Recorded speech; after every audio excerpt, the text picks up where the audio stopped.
Within You is the Power by Henry Thomas Hamblin. There is a power lying hidden in man, by the use of which he can rise to higher and better things. There is in man a greater self, that transcends the finite self of the sense man, even as the mountain towers above the plain. The object of this little book is to help men and women to bring their inward powers of mind and spirit into expression, wisely and in harmony with universal law, to build up character, and to find within themselves that wondrous self, which is their real self, and which, when found, reveals to them that they are literally and truly sons of God and daughters of the Most High. There is no way whereby the discipline of life can be avoided. There is no means by which fate can be tricked, nor cunning device by which the great cosmic plan can be evaded. Each life must meet its own troubles and difficulties, each soul must pass through its deep waters, every heart must encounter sorrow and grief.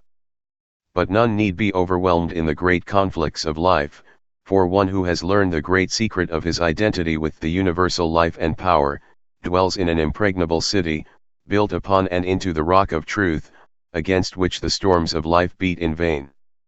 While this little work does not offer any vain promises of an easy life, for, if this were possible, it would be the greatest of all disasters, but rather endeavors to show how to become so strong that life looks almost easy by comparison. The life or fate does not change or become easier, but the individual alters and becomes stronger, yet, it does show the reader how to avoid making his life more difficult than it need be. Most people's lives would be less filled with trouble and suffering if they took life in the right spirit and acted in harmony with universal law. It is hoped that this little book may help many to come into harmony with life's law and purpose and thus avoid much needless suffering, to find the greater self within, which discovery brings with it a realization of absolute security, to bring into expression and wisely use their inner spiritual and mental forces and thus enter a life of overcoming and almost boundless power. Chapter 1, Infinite Life and Power. Man possesses, did he but know it, illimitable power. 1. This power is of the Spirit, therefore, it is unconquerable. It is not the power of the ordinary life, or finite will, or human mind.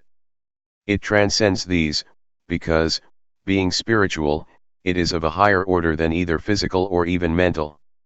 This power lies dormant, and is hidden within man until he is sufficiently evolved and unfolded to be entrusted with its use. The powers of the subconscious mind are dealt with in other chapters.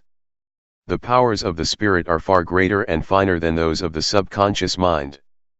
Thought is a spiritual power of tremendous potency, but this is not the power of which we speak. By thought, man can either raise himself up and connect himself with the powerhouse of the universe, or cut himself off entirely from the divine inflow. His thought is his greatest weapon, because, by it he can either draw on the infinite or sever himself, in consciousness, but not in reality, from his divine source. Through the divine spark within him, which is really his real self, man is connected with the infinite. Divine life and power are his, if he realizes that they are his. So long as he is ignorant of his oneness with the divine source of all life, he is incapable of appropriating the power that is really his. If, however, he enters into this inner knowledge, he finds himself the possessor of infinite power and unlimited resources. This power, then, is God's, yet it is also man's, but it is not revealed to him until he is fit to be entrusted with it. It is only when man realizes his oneness with his divine source that he becomes filled with its power. Many teachers and initiates lament the fact that certain secrets are being spread broadcast today, secrets that, in the past, were kept closely guarded. They fear that unillumined and unevolved people may make destructive use of spiritual power. This, to the writer, appears to be improbable. It is true that strong personalities, who have a great belief in their own power to achieve and succeed, draw unconsciously on hidden powers, and thus are able to raise themselves high above their fellows. The use, however, that they can make of spiritual power for base purposes is limited, and is not to be feared. There are others, of course, who are misusing their powers. These are black magicians, and while they may do a certain amount of harm, they become reduced. ultimately, to beggary and impotence. There are also others who spend the whole of their spare time searching for knowledge of this very subject. They read every occult book they can lay hands on, but they never find that for which they seek. There are spiritual powers and influences that withhold the eyes of the seekers from seeing, until they are ready for the revelation. When man, in his search for truth, has given up all selfish striving after unworthy things, and has ceased to use his self-will in conflict with the greater will of the whole, he is ready for the revelation of his oneness with the infinite. Yielding implicitly to the will of the whole may seem, to the unillumined, an act of weakness, yet it is the entrance to a life of almost boundless power. Man is not separate from his divine source and never has been. He is, in reality, one with the infinite. The separation which he feels and experiences is mental, and is due to his blindness and unbelief. Man can never be separated from spirit, for he himself is spirit. He is an integral part of one complete whole. He lives and moves and has his being in God, universal, omnipresent spirit, and God, spirit, dwells in him. The majority of people are unaware of this intimate relationship with the divine, and, because they are unaware, or because they refuse to believe it, they are, in one sense, separated from the inner life of God. Yet this separation is only in their thoughts and beliefs, and not in reality. Man is not separated and never can be, yet so long as he believes that he is separate and alone, he will be as weak and helpless as though he actually were. As soon as man realizes the truth of his relationship to the infinite, he passes from weakness to power, from death unto life. One moment he is in the desert, afar off, weak, separate, and alone. The next, he realizes that he is nothing less than a son of God, with all a son's privileges and powers. He realizes, in a flash, that he is one with his divine source, and that he can never be separated. He awakens also to the fact that all the power of the infinite is his to draw upon, that he can never really fail, that he is marching on to victory. It will thus be seen how great is the power of man's thought. While thought is not the power of the spirit, it is the power by which man either connects himself up with the infinite power, opening himself to the divine inflow, or cuts himself off and separates himself from his spiritual source. Thus, in a sense, man is what he thinks he is. If he thinks he is separate from God and cut off from his power, then it is as though this were really the case, and he is just as impotent and miserable as though he actually existed apart from God. On the other hand, if he thinks and believes that he is one with the infinite, he finds that it is gloriously true, and that he is really a son of God. If he believes and thinks that he is a mere material being, then he lives the limited life of a material being, and is never able to rise above it. But if, on the contrary, he thinks and believes that he is a spiritual being, then he finds that he possesses all the powers of a spiritual being. Again, if he thinks that his work is difficult and that he is not equal to his tasks, he finds that really his tasks are difficult and beyond his powers. Yet on the other hand, if he believes his work is easy, or, at any rate, within his powers, he finds that such is the case, and that he can do his work with ease. The power within is infinite, for, by faith in it, man is directly coupled up with the spiritual power of the universe. The divine spark within him connects him to the sacred flame, thus making him potentially a god in the making. A change then, must take place within man before he can enter into his divine inheritance. He must learn to think after the spirit, _I.E. as a spiritual being, instead of after the flesh, _I.E. as a material creature. Like the prodigal son, he must come to himself, and leave the husks and the swine in the far country, returning to his Father's house, where there is bread, of life, enough and to spare. Chapter 2, The Overcoming of Life's Difficulties. The true object of life is that man may attain wisdom through experience. This cannot be accomplished by giving in to the difficulties of life, but only by overcoming them. The promises of God are not made to those who fail in life's battle, but to those who overcome. Neither are there any promises that man shall have an easy time and be happy ever afterwards. Yet, it is after this that the majority of people are forever seeking an easy life, a good time, freedom from suffering and care. But, in spite of all their seeking, they can never find that which they desire. There is always a fly in the ointment of their pleasure, something that robs them of true happiness, or, possibly, combinations of circumstances conspire to upset all their plans.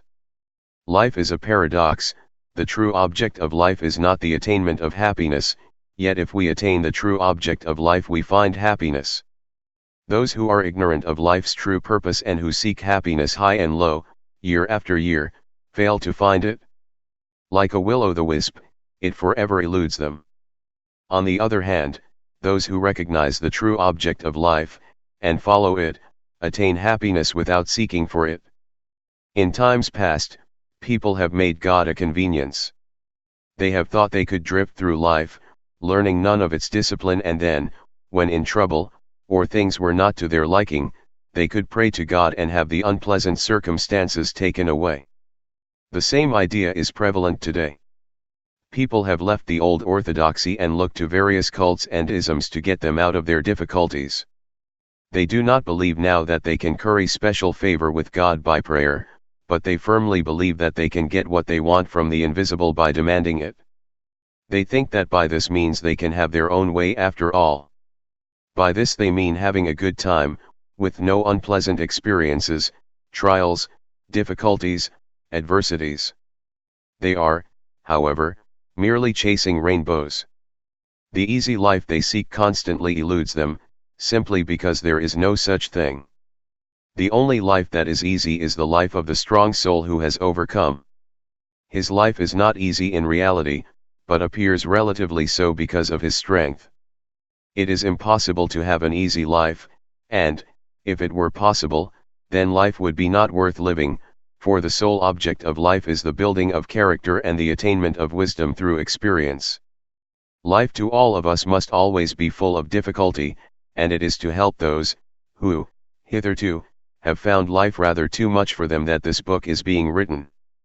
What the majority are seeking for is an easy life, which they will never find, but precisely the reverse, and for them I have no message. But to those wise and awakened souls who are seeking for truth, no matter from whence it may come, and who desire to overcome life and its difficulties, instead of weakly giving in to them, this book, it is hoped, will bring a message. At this stage we cannot go into the subject of why we should meet with disasters and adversity in this life, nor why some people should have, apparently, a smoother life than others.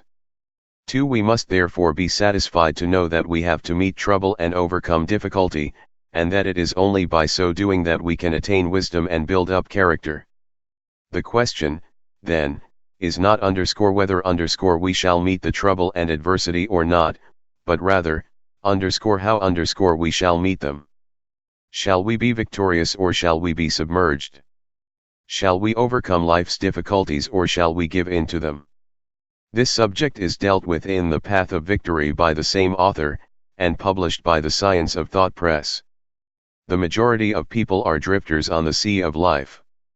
They are wafted here and blown there, they are also carried hither and thither by every current.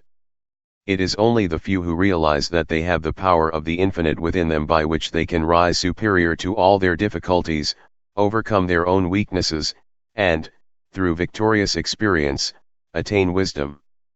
At this point some practical reader may say that attaining wisdom is all very well, but what he wants is practical help. He is perhaps out of work, has sickness in his house and is in debt. Or, he may be well-to-do, and yet in the deepest distress and misery. To all such I would say that they possess the power by which they can overcome all their difficulties, and, through overcoming, attain wisdom. A man's success depends, more than anything, upon his faith in the good purpose of life, his faith in the power of the infinite within him and his ability to overcome every obstacle in his path.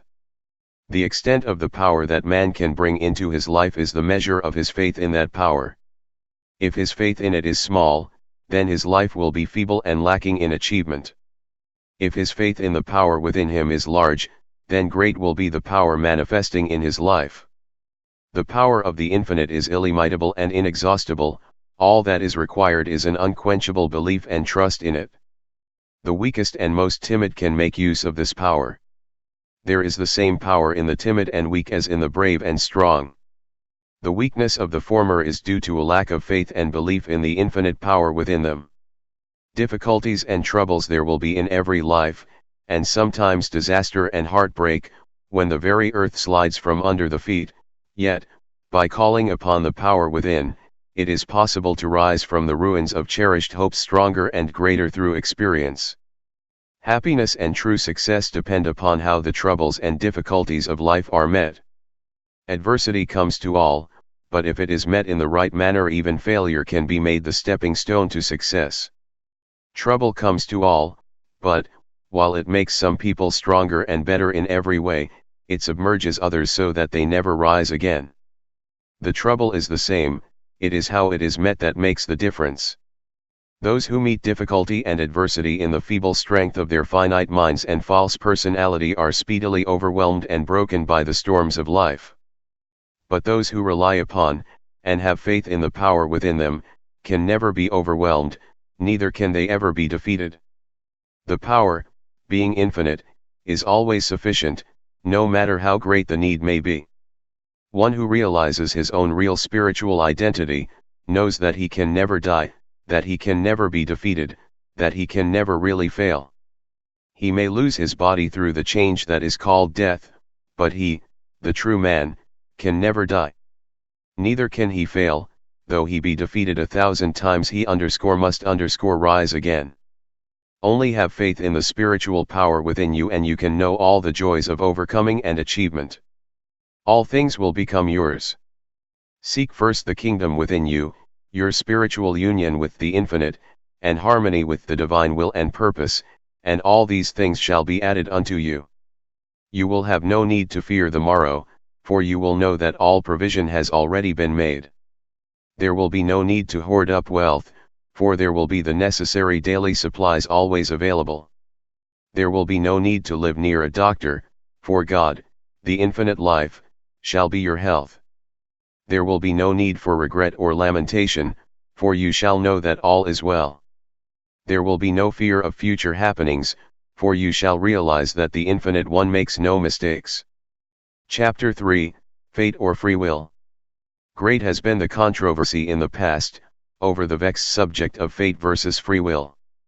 On the one hand, fatalists claim that man is so closely bound to the will of fate it is impossible for him to live his life in any different way than that which is mapped out for him. He can bring a quantity of first-class evidence in support of his claim and believes in his theory with all his heart. On the other hand, the advocate of free will believes just as wholeheartedly that man is not bound at all, being as free as air. He, too, can bring plenty of evidence in support of his theory, which confirms him in his belief. Each one of them thinks that the other is wrong, yet they cannot both be wrong. Let us therefore examine the subject for ourselves, for it is an important one, being intimately connected with the subject which this book discusses. First of all, let it be said, they are both wrong, in part, and right, in part. Man is bound to the will, yet, at the same time, he has free will. Let us, therefore, explain this seeming paradox. It is an ancient truth of the inner teaching that man, when he is unevolved and before he is unfolded, is bound to the will of fate very closely. The unevolved man follows his desires, thus creating for himself a future from which he cannot escape. When, however, he becomes more evolved and emancipated, he begins to resist following his desires and strives, instead, to follow higher things. This creates for him a better future and thus he becomes free in comparison with his former slave state. Man is a slave to fate as long as he is a slave to the desires of the earth plane. He is, however, free to overcome lower things and thus rise to higher. When he does this he ceases to create a painful future for himself and thus becomes free. There is, therefore, fate which is self-created. It is necessary to acknowledge this before we can proceed further. One who has not had much experience of life or who has not been a close observer, may deny that there is such a thing, but one who has had great changes in his life, against which he has fought and struggled in vain, knows that there is a purpose working behind the events of life, against which even kings and mighty men are powerless. There come times in man's life when he moves heaven and earth, figuratively speaking, prays until he can pray no more, sacrifices, it may be, his money, his health, his prospects, and does everything that is in the power of a human being in a vain attempt to stave off a threatened disaster. But, in spite of all his efforts, in spite of his cries to a pitiless heaven, the relentless march of fate cannot be stayed. It moves forward like a huge juggernaut and crushes his hopes, his dearest idol, his very life itself, or all that then makes his life worth living, and leaves him desolate. If then, you may ask, fate is so pitiless and so powerful, what can be done with it, and where does free will enter into the matter? In reply, it must be admitted at once that it is no use fighting fate. The more man fights it, the more completely he gets broken. There are certain main events in each life which must come to pass. These events and changes are inevitable, and it is hopeless to fight against them. While these things, which constitute what we call fate, are inevitable and therefore cannot be avoided, it rests with ourselves how we meet these adversities and disasters. If we meet them in the wrong way, they break us. If, however, we meet them in the right way, we become stronger through discipline and experience, thus becoming better fitted to bear life's responsibilities and to overcome its difficulties and temptations. One who meets the setbacks, griefs, bereavements, and disasters of life in the right spirit becomes a strong and rich character. He becomes mellowed through experience, strong, stable, a helpful influence to all who meet him. When things go smoothly and life is a merry round, no philosophy or religion seems necessary, and as for an inward power, what of it? We can do very well without it. So say the thoughtless and inexperienced, but there come times in every life, when, not only is a philosophy, and that a very sound one, necessary, but also a power, of which the finite self knows nothing, is needed in order to raise the soul out of the dust and ashes of its despair. It is one thing to try and meet trouble and adversity in the right spirit, and quite another thing to have the power to do so.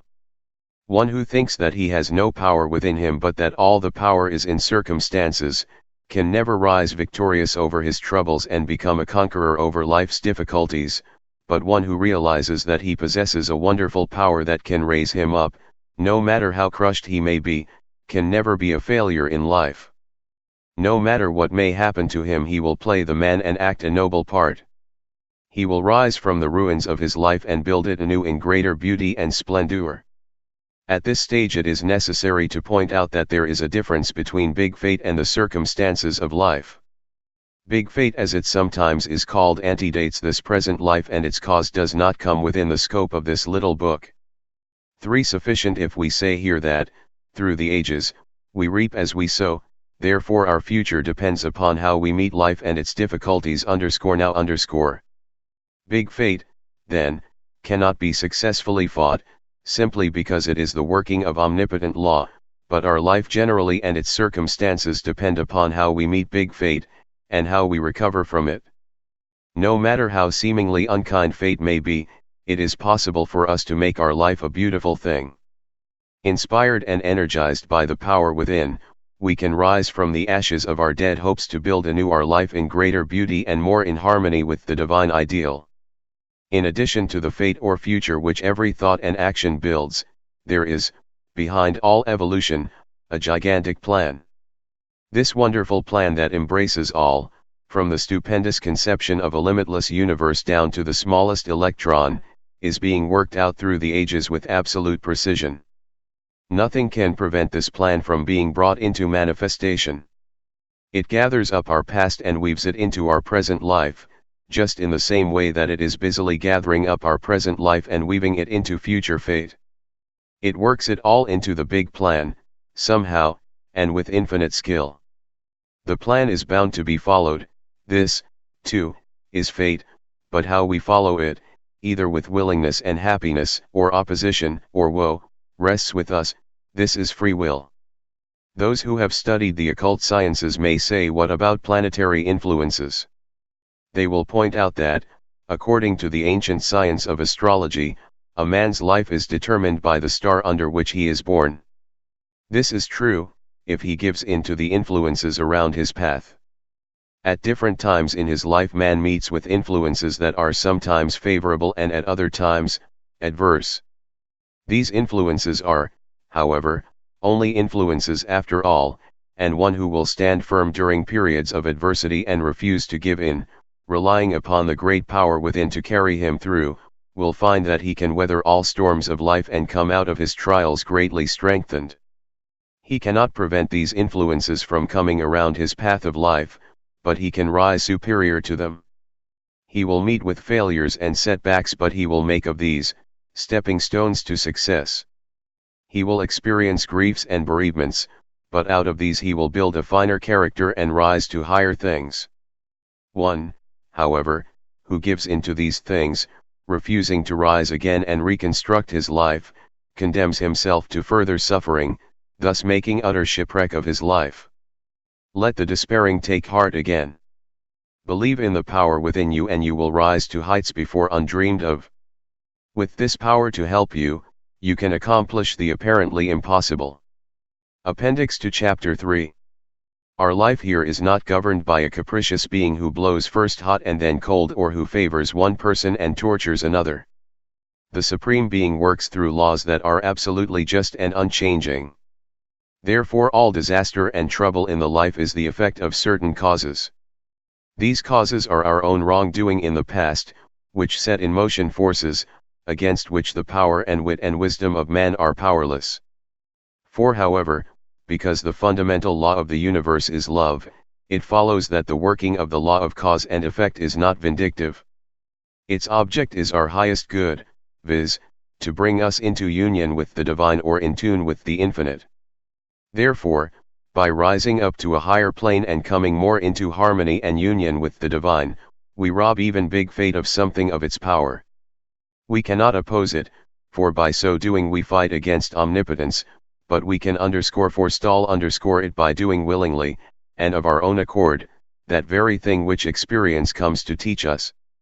Another cause is that the soul has failed to learn certain lessons, therefore, in this life, many painful experiences are brought to bear, in such a way, as to teach the necessary lessons. The lessons are, however, learned only if painful or unpleasant experiences are met in the right way. So long as man believes that he is unjustly treated by fate and that he does not deserve what life metes out to him, he intensifies his troubles, both now and hereafter, through not learning the lessons that life desires to teach. When, however, man realizes and admits that life is just and that the cause of all his troubles is within himself, he, like the prodigal son, comes to himself and, soon afterwards, begins his homeward journey. Yet another cause is that the soul is deficient in character. Strength and stability of character can be built up through the soul meeting trouble and difficulty. Again, it must be pointed out that they must be met in the right spirit. It will be seen then, that our future depends entirely upon the way we think and act in this life. Our future lies in our own hands.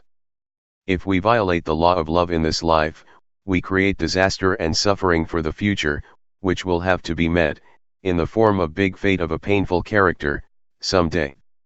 Therefore, by right thinking and right doing now, we not only ameliorate conditions in this life, but we also create a future that will be more harmonious and freer than anything we have experienced hitherto.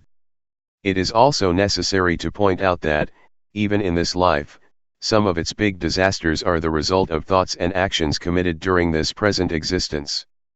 A youth or young man may commit a folly that brings, in after life, a terrible retribution. Or he may do another man a grievous wrong and years afterwards someone else does the same wrong to him. It is always an eye for an eye and a tooth for a tooth on this plane of cause and effect, but the great way shower, by his teaching of the power of love, enables us to rise above these lower things and live a life of harmony and peace. Chapter 4, Cause and Effect. Man is the cause of the disasters in his life.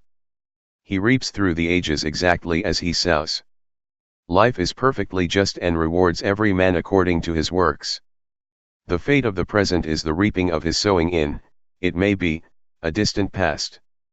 Therefore, the disasters and sufferings of this life must not be attributed to the interference of a capricious and unreasonable God, for the truth is, they are due to the exact working of a perfectly just law. Fate, once created, is irrevocable. It can neither be fought nor evaded. By fighting against fate, man merely smashes himself to pieces. To do so is equivalent to running his head against a stone cliff. The harder he charges, the greater the damage to his head, but the cliff is unaffected. Fate, although largely self-created, is really the divine purpose of life, therefore, to resist it is to fight against God. Fate, again, is not punishment, in any vindictive sense, it is the drawing together of certain remedial experiences, through which the soul can learn the lessons it has failed to learn in past ages and thus attain wisdom. The object of fate is the highest good of the individual, although it may entail suffering and painful experiences. Because the disasters in man's life are due to past wrongdoing, it naturally follows that his future depends upon the kind of life that he lives today. If, in the past, he has created for himself a sequence of events and experiences, from which it is impossible for him to escape, it is obvious that his future lives depend entirely upon how he lives the present one. It will be seen that if man can learn the lessons of the present life, and live in such a way as to cease creating trouble for the future, he is beginning to climb the path of liberation, which is the road all advanced souls have to follow, or, rather, have the privilege of following. By following this path, man ceases to be bound to the will of fate. This little work does not teach reincarnation, but its teaching is based on a belief that man, in reality, is a spiritual being, a divine spark from the sacred fire. Spirit being immortal has no beginning or end, therefore always lives. This present life is one of countless experiences, each one of which helps to build up character. There is no death, but only changes from one vehicle to another. There is no beginning, or end, or time in reality, these are mere limitations of the human mind. It is impossible for man to die, he can only leave his body. He cannot kill himself, try how he will, he can only force himself out of his body. Man must always go on, whether he likes it or not, he proceeds through the ages, reaping exactly as he sows. We have already seen that man cannot avoid or fight successfully against fate, but that he can become free from the will of fate by living a life in harmony with divine law. 5. At this point it is necessary to point out that most of man's troubles are not caused by fate at all, but are due to his fighting against or trying to resist the great plan. If the experiences of life are resisted, or an attempt is made to evade its discipline, troubles and difficulties will repeat, becoming more painful and insistent until their lesson is learned and the life changed accordingly.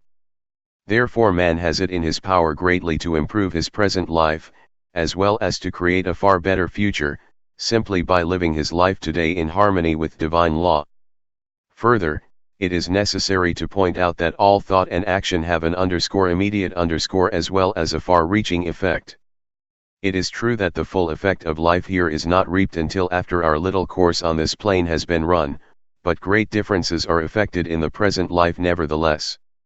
The way a youth makes use of, or throws away his opportunities, either makes or mars, to a very large extent, his adult career. Opportunities, once allowed to pass, can never be recalled.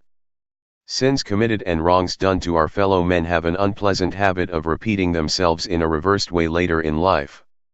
For instance, a man may get on in life, and, in his selfish climb, may trample on one weaker than himself, ruining him and driving him to despair.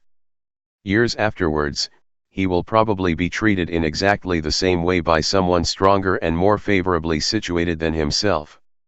Therefore, there is an immediate sowing and reaping that finds fruition in this life. By immediate is meant, within the compass of this life. The reaping may be delayed 10 or 20 years, but in the writer's experience, it not infrequently comes. Whatsoever a man soweth, that shall he also reap. Those, therefore, who think that life is not just, and who whine and complain about the way they are treated, are simply increasing their own troubles. Until man realizes that the cause of all his troubles is within himself, he can never do anything to remedy matters, because, obviously, the only thing that is required is for him to change within. Man has to become changed within before his life can be altered. His thoughts, his ideals, his attitude towards life must all become transformed. When this change has been effected, he not only begins to repair his present life, but he creates a fairer and nobler life for the future. This is the inner secret of all esoteric teaching. The new birth, or regeneration, means the awakening of the soul to conscious immortality. The old self, that was bound to the will of fate and the plane of cause and effect from which it could never free itself, owing to the fact that it was continually binding itself to the will afresh, through following selfish desires, dies, and a new self is born. In other words, the consciousness is raised from the plane of sin and death, of sensuality and desire, of restriction and captivity, to the higher plane of spirit, where man realizes that he is a son of God. He discovers that the divine spark within is his true self. He realizes also that he has always lived in his real spiritual self. Beginning and end, like change and decay, belong purely to the material plane and have no place in reality. They form part of this present three-dimensional existence but have no reality. Endless being is the reality. Anything short of this is mere illusion. It is not necessary, therefore, to believe in the theory of reincarnation or that all our experiences must of necessity take place on this plane. Sufficient to know that we can never die, that we cannot escape from ourselves, and that to neglect seeking with all our heart for union once again with our divine source, is merely to prolong our sufferings. Man, then, has to change. His desires and aspirations, instead of being directed towards hate and evil, must be transformed to love and good. Instead of wallowing in lust and selfishness, he must lift himself to higher and better things. How can this be done? It cannot be accomplished by the finite man at all, but it can be achieved by the infinite power within. It is only when man realizes his oneness with the infinite and believes that omnipotent power is at his disposal, that the spiritual power within becomes available. So long as man has doubts and fears or disbeliefs, this special power is not available. It is his, but his state of heart and mind prevents him from either realizing the presence of the power or making use of it. Before the machinery of a workshop can run, it must be connected up with the engine room. In the same way, man, before he can live the new life, must become one with the infinite life and power. Entering this new life of power does not take away life's experiences, its trials, troubles, and adversities, but the change within does prevent the creation of unnecessary troubles and suffering. Also, even a so-called unkind fate loses much of its power to wound, for the higher man rises into union with God and infinite love, the less power it has in his life. It still operates, but it fails to wound so deeply, for man, seeing with illumined eyes, knows that it is good that has come to bless, and not evil that has come to slay. Painful fate loses its power to hurt when man ceases to resist it and meets it with open arms, seeking to learn the lessons that it has to teach. Chapter 5, Success. What is meant here by success is the achievement of something worthwhile, that shall make the world better and richer, and add something to the common good.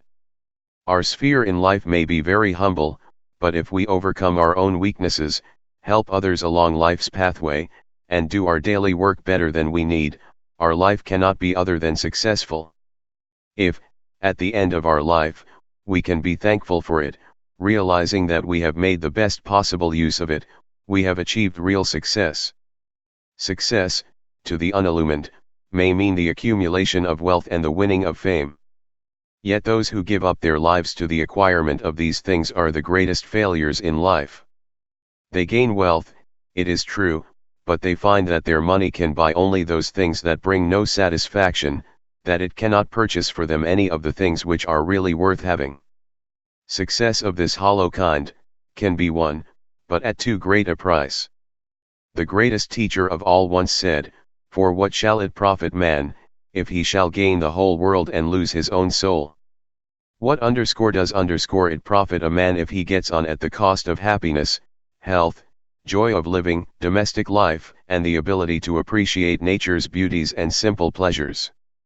Yet man must be a striver. He must be forever seeking better things and to express himself more perfectly. One who drifts through life, making no effort to rise to better things, is not worthy of the name of citizen.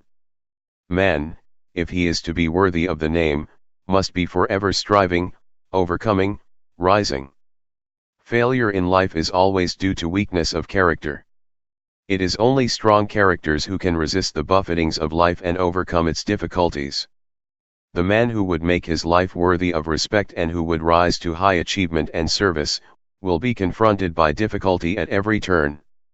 This is as it should be, for it weeds out the weaklings and unworthy aspirants, and awards the spoils to those who exhibit faith, courage, steadfastness, patience, perseverance, persistence, cheerfulness, and strength of character, generally. Success, especially material success, is not, in itself, of much benefit to the one who wins it. It does not satisfy for long, but it is valuable in other ways. For instance, success, based on service, is a benefit to the community. If it were not for successful people of this type, the ordinary man in the rut would have a bad time. Also, the winning of success builds up character. One who would be successful in the battle of life, must be prepared to be tested and tried in every possible way. One who survives them all is built up in character in almost every direction. Even in his success, however, he will be tempted and tried. One who is engaged in the harsh struggle of business, or who takes part in public life, may, if he does not watch himself very carefully, become hard and callous. Of all failures, this is probably the worst. One who succeeds in other directions and becomes a hard man, is, after all, a sorry failure.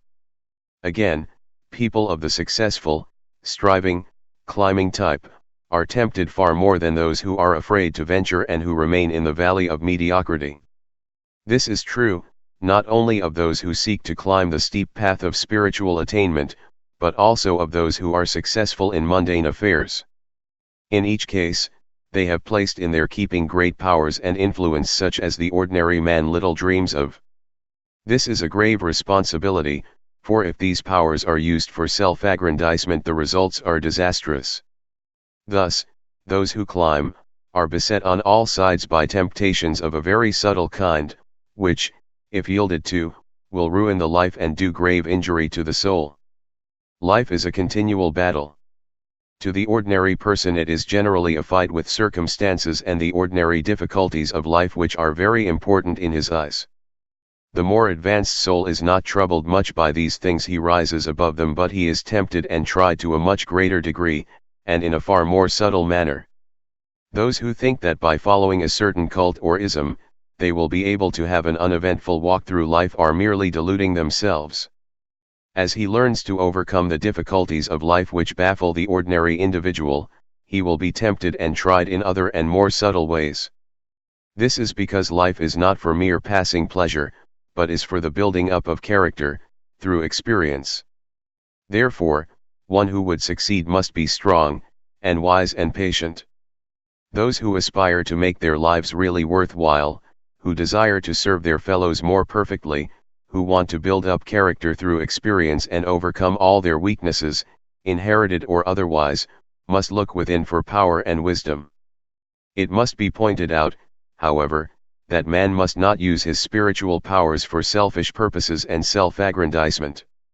There is an immutable law, which has been known to the inner teaching all through the ages, that forbids the use of spiritual powers for the creation of wealth or even of daily bread. Jesus was subject to the same spiritual law, and was tempted exactly in the same way as we. The tempter said, "Command this stone that it be made bread." If Christ had turned the stone into bread, he would have failed in his great mission, but he knew the law. There are thousands of people today who are trying, not only to turn, by the misuse of their spiritual powers, stones into bread, but also into motor cars, fat bank balances and lands and houses. Such are heading to disaster, for they are working against the combined spiritual power of the universe. The enemy of souls offers those who have learned to tap the inexhaustible power of the universe, and who have discovered that they are sons of God, wealth, power, pomp, the applause of men, the glittering things that perish if only they will misuse their God-given power. Like Jesus, they must refuse. They must put service before self, and give instead of grasping. Thousands are being taught today to force their human will upon life and to use occult powers for the acquisition of wealth and power. They are taught to enter the silence and demand what they want. How to get what you want is the slogan of these modern teachers. Not merit, not service, not giving, but demanding, compelling by human willpower and by the use of occult forces. This is another device of the enemy of souls, and it is taking tens of thousands of seekers for truth out of the path. This subject is dealt with more fully in a separate chapter. If, however, man's ambition is to serve and to give, instead of to grasp and to grab, if, also, he seeks success through merit and not through the misuse of his spiritual powers, he can go forward and the power will go with him and will help him. When once the power has been aroused, man must cease all purely selfish striving, although, of course, there will still be much selfishness in his motive. He must seek his success through service and through following noble aims, through merit and a fair exchange, instead of trying to wring success from life, no matter who may suffer thereby. Further, when this power has been brought into expression, it must only be used in love, for if it used otherwise it will destroy the user. Again, the power must not be used by the finite human will, but an endeavor must be made to find what the will of the whole is, and to work in harmony with it.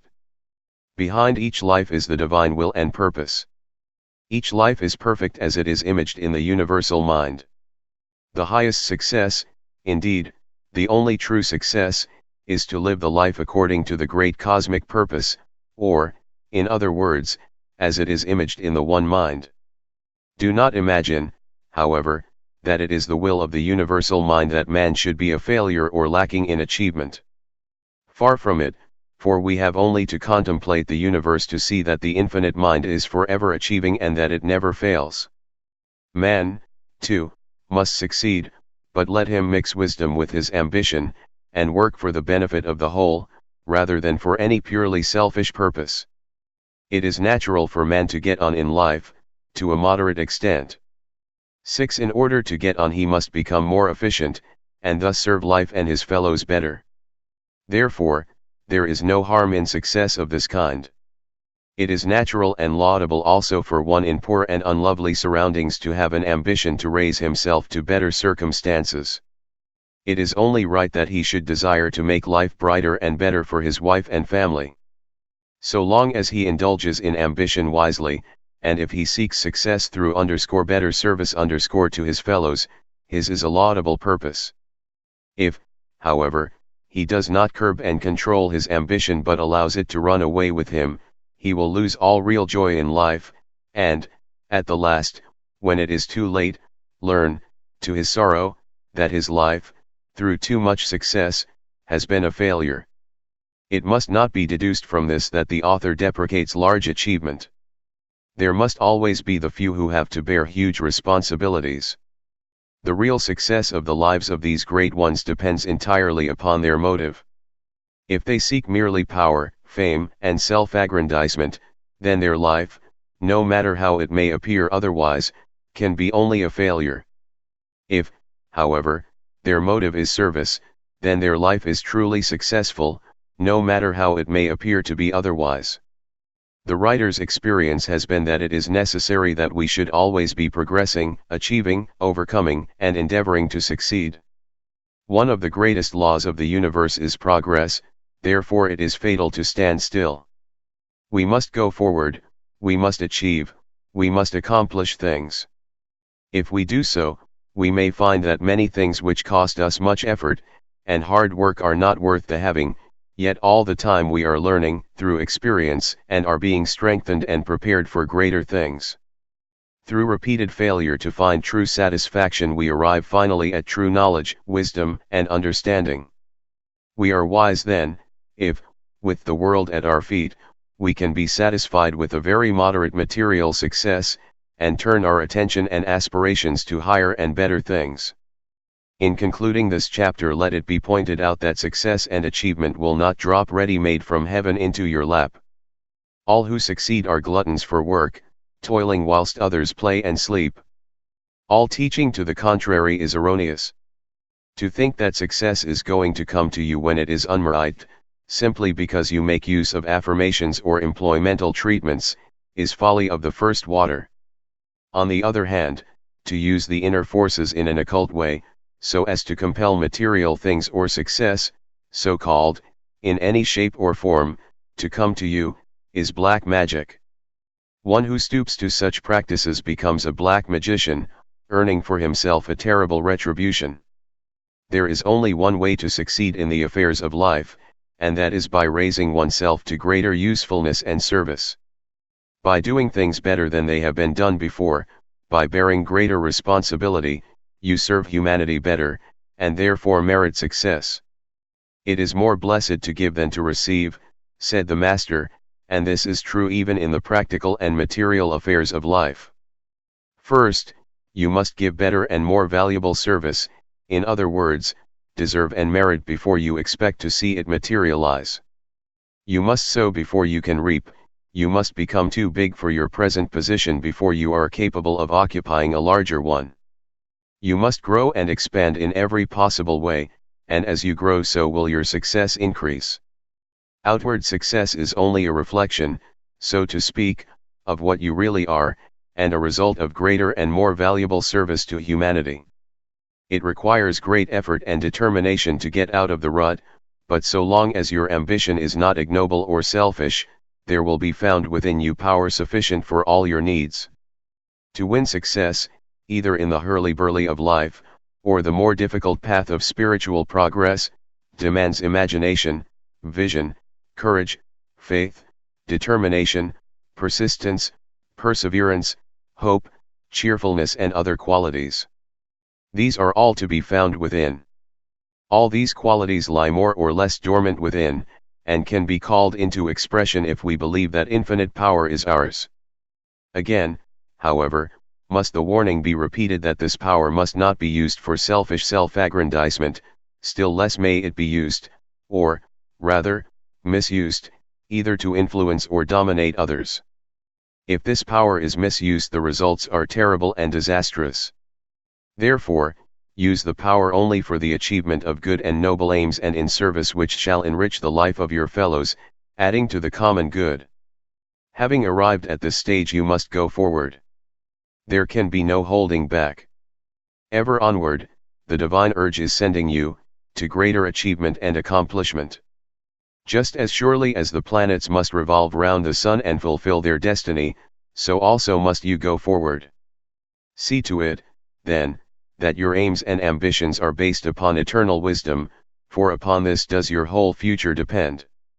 Chapter 6, Health. It is impossible, in a little work of this description, to explain why it is that one person inherits a weak and ailing body and another enjoys a strong and robust constitution. Sufficient for us here to notice that the days of rude, rugged health are passing, and that man is becoming more highly strung, nervous and psychic in his makeup. The old type of rude, unconscious health was due to the animal-like nature of man, which caused his body to be governed more completely by the instinctive mind. Less evolved humans are not affected, apparently, by the mental storms, psychic changes, and spiritual disharmonies that disturb the health of the more evolved types. We have an illustration of this in the case of some forms of insanity. The patient goes out of his mind, with the result that his bodily health becomes wonderfully good. The instinctive mind takes control of things, and rude, robust animal health is the result. When the patient was sane and his mind filled with worry, ambitions, plans, cares, lusts, hates and griefs, he was probably very far from well. This would be due to the disturbing effects of his thoughts and uncontrolled emotions. When, therefore, his conscious mind gave way and he became happy in an imbecile way. He ceased to think of these disturbing things, with the result that the instinctive, animal mind was able to work undisturbed. It is of no use sighing for the good old times, when people were rugged and strong in the way that savages are rugged and strong, for evolution has decreed that man shall change into a higher and more nervous and sensitive type. In this sensitive type, wrong thoughts and emotions quickly produce pain and suffering. The majority of people do not know what good health is. Not only do they suffer from minor ailments, such as headaches, indigestion, rheumatism, neuritis, but they also never feel hearty or completely well. They are strangers to the joy of living. Life does not thrill them, nothing quickens their blood, they have no moments of vivid ecstasy. In other words, they do not live, they merely exist at a poor dying rate. Again, the majority of people are susceptible to infectious diseases and epidemics, yet, if they were really well, they would be immune. Instead, however, of seeking immunity through health, they are seeking it through the use of vaccines and serums, thus adding to the burdens which the body has to bear. All attempts in this direction are bound to end in failure, for, as fast as one disease is suppressed, another one will appear. Many people look upon disease and sickness as inevitable, yet the truth is that health is the normal state and ill health an abnormality. In tracing back ill health to its source, we find, first of all, that it is due to disobedience of natural law. Large numbers of people break nearly every known natural law of health, and are surprised that they become ill. Yet the wonder is that they are as well as they are. Yet, while obedience to nature's laws and the use of nature cure methods will carry us a certain part of the way, we find that there must be causes even deeper than those which are physical. We are confronted by the fact that there are many people who obey every known physical law of health, who bathe, exercise, breathe, eat and drink scientifically, who adopt nature cure methods instead of drugs and serums, who yet cannot find health. Therefore we must search deeper and go to the mind in order to discover the cause of ill health. When we look to the mind, we find a prolific cause of sickness. Man thinks himself into ill health and disease. It is well known that thinking about disease and sickness produces them in the body. People who are forever thinking about disease, illness, operations, and other morbid subjects, become a prey to these things. Those who believe that sickness is inevitable, manifest it in their life. Morbid thinking produces a morbid state of the body, causing it either to fall an easy prey to infection or to break down into chronic ill health, or even disease. Allowing the thoughts to dwell upon morbid things is a sure way to sickness and invalidism. Man is not only made ill by his own negative thoughts and emotions, he is also under the hypnotic spell of the race mind. The God of this world hath blinded the minds of them which believe not. We are all under the spell, more or less, of a huge illusion. The evil, disease, sickness and other imperfections that we see and experience, have no reality, in reality but have an existence in unreality 7. Although they are not real in a real sense, yet they are terribly real to this present limited consciousness. By realizing the truth, and by thinking and living in its light and power, the hypnotic spell becomes broken, not completely, else we should not grow old, but to such an extent that a state of greatly improved health can be enjoyed. For a fuller explanation of this metaphysical statement, see Science of Thought textbooks, number 1 and 2. We are also hypnotically affected by suggestion, which reaches us from 1,000 different sources. The conversations of friends and acquaintances affect us adversely. Their belief in disease and sickness as realities, and in its inevitableness, colors all their conversation, and, unless we guard against it, this unconsciously affects us. Newspapers, magazines, books, all steeped in the same error, also influence us unless we have become too positive to be affected. From innumerable sources it is subtly suggested to us that disease, sickness, infection are realities that cannot be evaded, and to which we are prone. The effect of all this, putting it in simple and elementary language, is to divert the life power into wrong channels, thus producing disease and ill health in place of perfection. The normal state of health has to give place to an abnormal state of disease or sickness. The normal health state is, however, restored when truth is realized, and the life lived in its light and power. Absolute truth and perfection stand behind all the illusion and imperfection of the sense life. It is by realizing the truth and the perfection of the reality, and by establishing the thought life in truth, so that our thoughts cease to be negative and based on error and illusion, that health is to be found. It is often said that ill health is the result of sin. It is, for thinking about disease, sickness, and ill health, believing them to be inevitable, is one of the greatest of sins. The way of life is to walk, think and act, after the Spirit, which is perfect, whole, immortal, and incorruptible, and not after the flesh, corruption, disease, sickness, death. By thinking after the flesh we dishonor God who is absolute wholeness and perfection, and cut ourselves off from the divine life and power. But there are other ways by which wrong thinking destroys the health. Thinking thoughts of lust is a prolific cause of unhappiness, sickness, and nervous disease. The divine forces of life are directed into a wrong channel, resulting either in indulgence and inevitable weakening of body, brain, and will, or in repression and its consequent nervous diseases. If the thoughts are allowed to dwell upon impurity, evil results must follow in some form, either in action or ill health, or both. Thought must be controlled and reversed continually. Not repressed, but reversed, be it noted, for there is a tremendous difference between the two. Repression creates nervous trouble, but by reversing or transmuting the thoughts the life becomes transformed, and the bodily health greatly improved. Further, indulging in thoughts of hate, resentment, ill will, fear, worry, care, grief, and anxiety, produces ill health, and, by lowering the tone of the body, lays it open to infection and disease. We therefore see that the state of the mind and the character of the thoughts are important factors which cannot be ignored.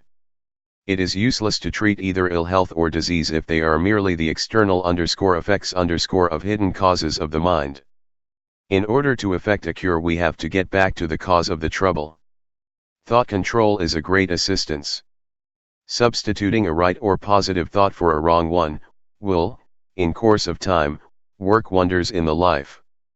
In the subconscious we have an illimitable power of extraordinary intelligence. According to our thoughts this wonderful power either builds up health, harmony, and beauty in our life and body, or just the reverse. The power is good, the intelligence is apparently infinite, but it goes wherever our thoughts direct it. By our thinking, therefore, we either create or destroy, produce either good or evil. If, therefore, all our thoughts are good, positive, and constructive, it follows that both our body and our life must become built up in harmony and perfection. The question is, can this be done? It can be done if we have the desire, and are willing to discipline ourselves and persevere in the face, often, of seeming failure. Some readers may say, at this point, that they have no desire to be so frightfully good, that they are not prepared to give up lust, impurity, hate, anger, malice and thoughts and emotions of this kind. Very well, if this is so, they must go on and learn, through suffering, the lesson which they refuse to learn willingly. Others may say, yes, I want to control my thoughts, but how can I cease to worry when I have so much about which to worry, and how can I cease to hate when I have been so deeply wronged? This brings us to an even deeper cause of ill health than that of mind, viz., the attitude of the heart. Our scriptures tell us that as a man thinketh in his heart so is he.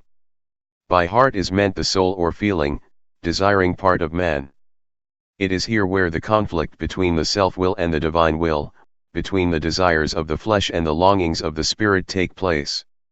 The real root cause of all unhappiness, disharmony, and ill health is spiritual, and not merely mental or physical. The latter are contributory causes, but the former is the fundamental cause. Spiritual disharmony is, in reality, the cause of all ill health and disease. Until spiritual harmony is restored, Man is a kingdom divided against itself, which, as our Lord said, cannot stand healing, then, must be of a spiritual character. Until this harmony exists there can be no overcoming of hate thoughts, fear thoughts, or worry thoughts, and until these are overcome there can be no true healing. Our Lord's healing was a gracious healing of the spirit. It restored inward harmony by forgiving sin, by changing the heart's desires, by bringing the will of the subject into harmony with the divine will of the whole. Our Lord's healing was not accomplished by means of suggestion, neither was it achieved by human willpower. It was done by a bringing into harmony of the heart and desires and will with the divine will. At the same time there must have been a revelation of the truth that the will of God is love, wholeness, joy, and perfection, and not disease, sickness, and misery. Mental healing does not become possible until we have made our peace with God.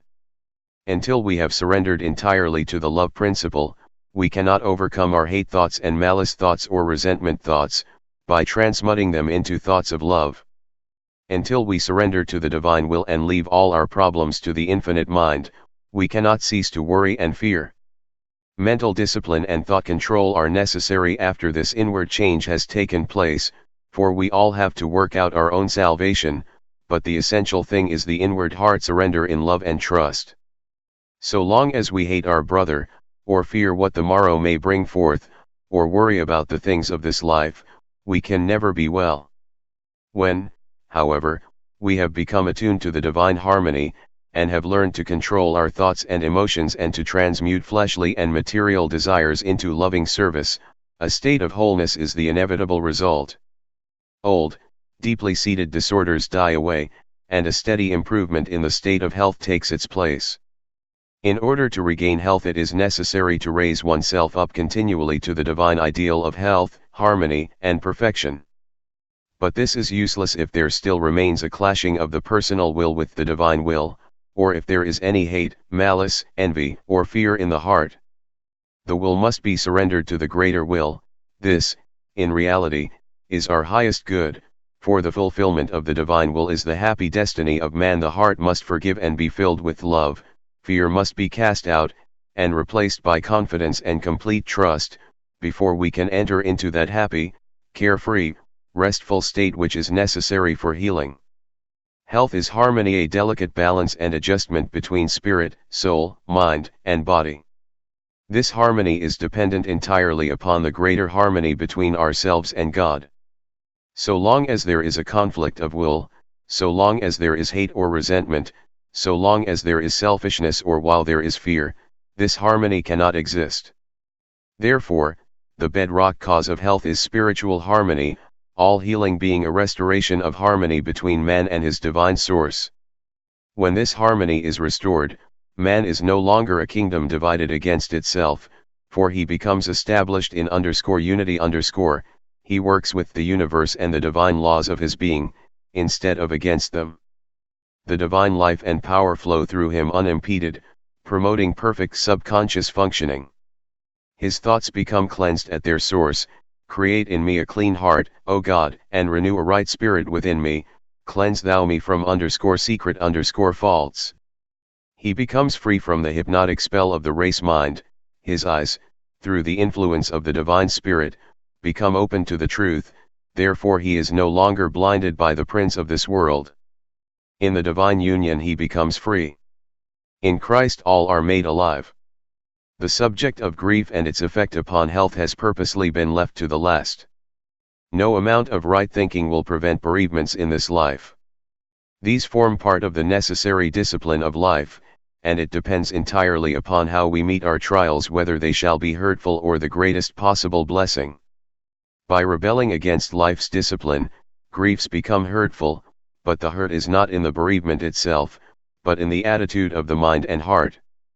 Until the soul is able to drink the cup of sorrow willingly, and say thy will be done, bereavement is hurtful, destroying both health and happiness. The cause of the hurt is, however, in the hardness of heart, and not in the bereavement itself. There must, therefore, be submission and an acknowledgement that the discipline is necessary. This does not imply, however, a weak giving in to grief and mourning.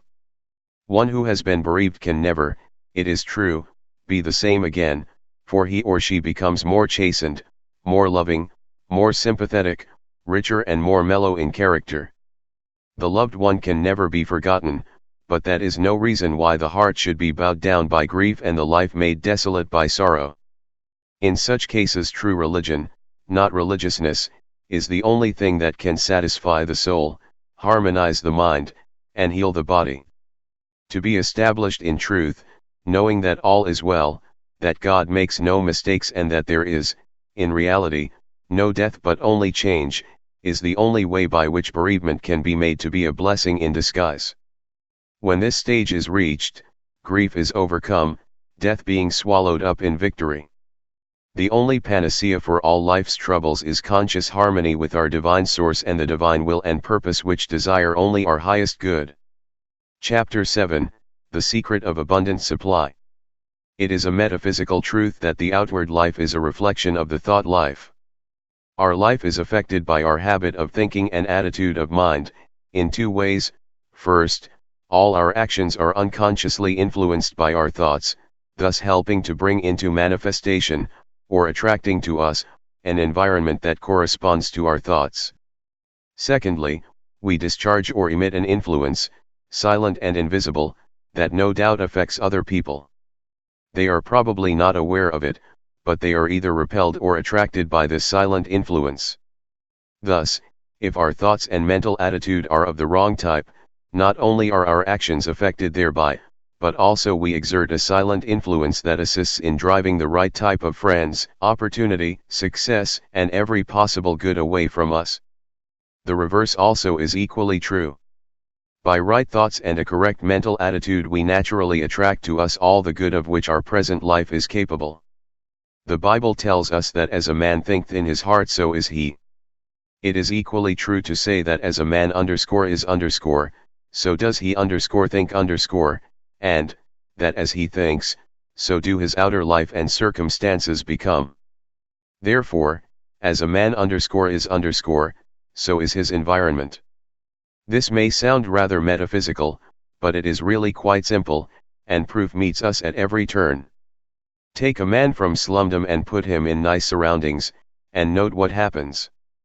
Very soon he either drifts back to a slum or turns his new house into a slum dwelling.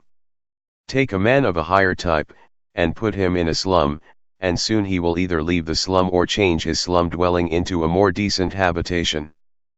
Put a slut in a mansion, and she will turn it into a pigsty, but put a woman of a higher type in a hovel and she will make it clean enough to entertain royalty. Therefore, before you can change a person's environment it is necessary to change inwardly the person himself. When a man becomes inwardly changed and filled with new ambitions, ideals, and hopes, he, in course of time, rises above his sordid surroundings and attracts to himself an environment that corresponds to his new state of mind. It would be useless to tidy up the house of a slut for her, for she would soon make it like a pigsty again, but if you could get a new ideal of neatness, cleanliness, order, and spotlessness into her mind, she would not rest satisfied until her immediate environment corresponded, in some measure at least, to her mental ideal or image. Very often, the failures of a man's life, and its disharmonies and poverty, either comparative or real, are outward symbols of his weakness of character. He may have ability in plenty, but he may lack application or steadfastness, and thus he fails in all his undertakings, and has to be kept by his wife and daughters. He will assure you that his circumstances are due to ill fortune, but the actual cause of his failure is in his character, or, rather, lack of character. If, therefore, a man's poverty and lack, or financial difficulties are due to weakness of character which manifest in his work and dealings with others, in the form of inefficiency, poor service, and bad judgment, it follows that he, himself, must change before his circumstances can be permanently altered for the better.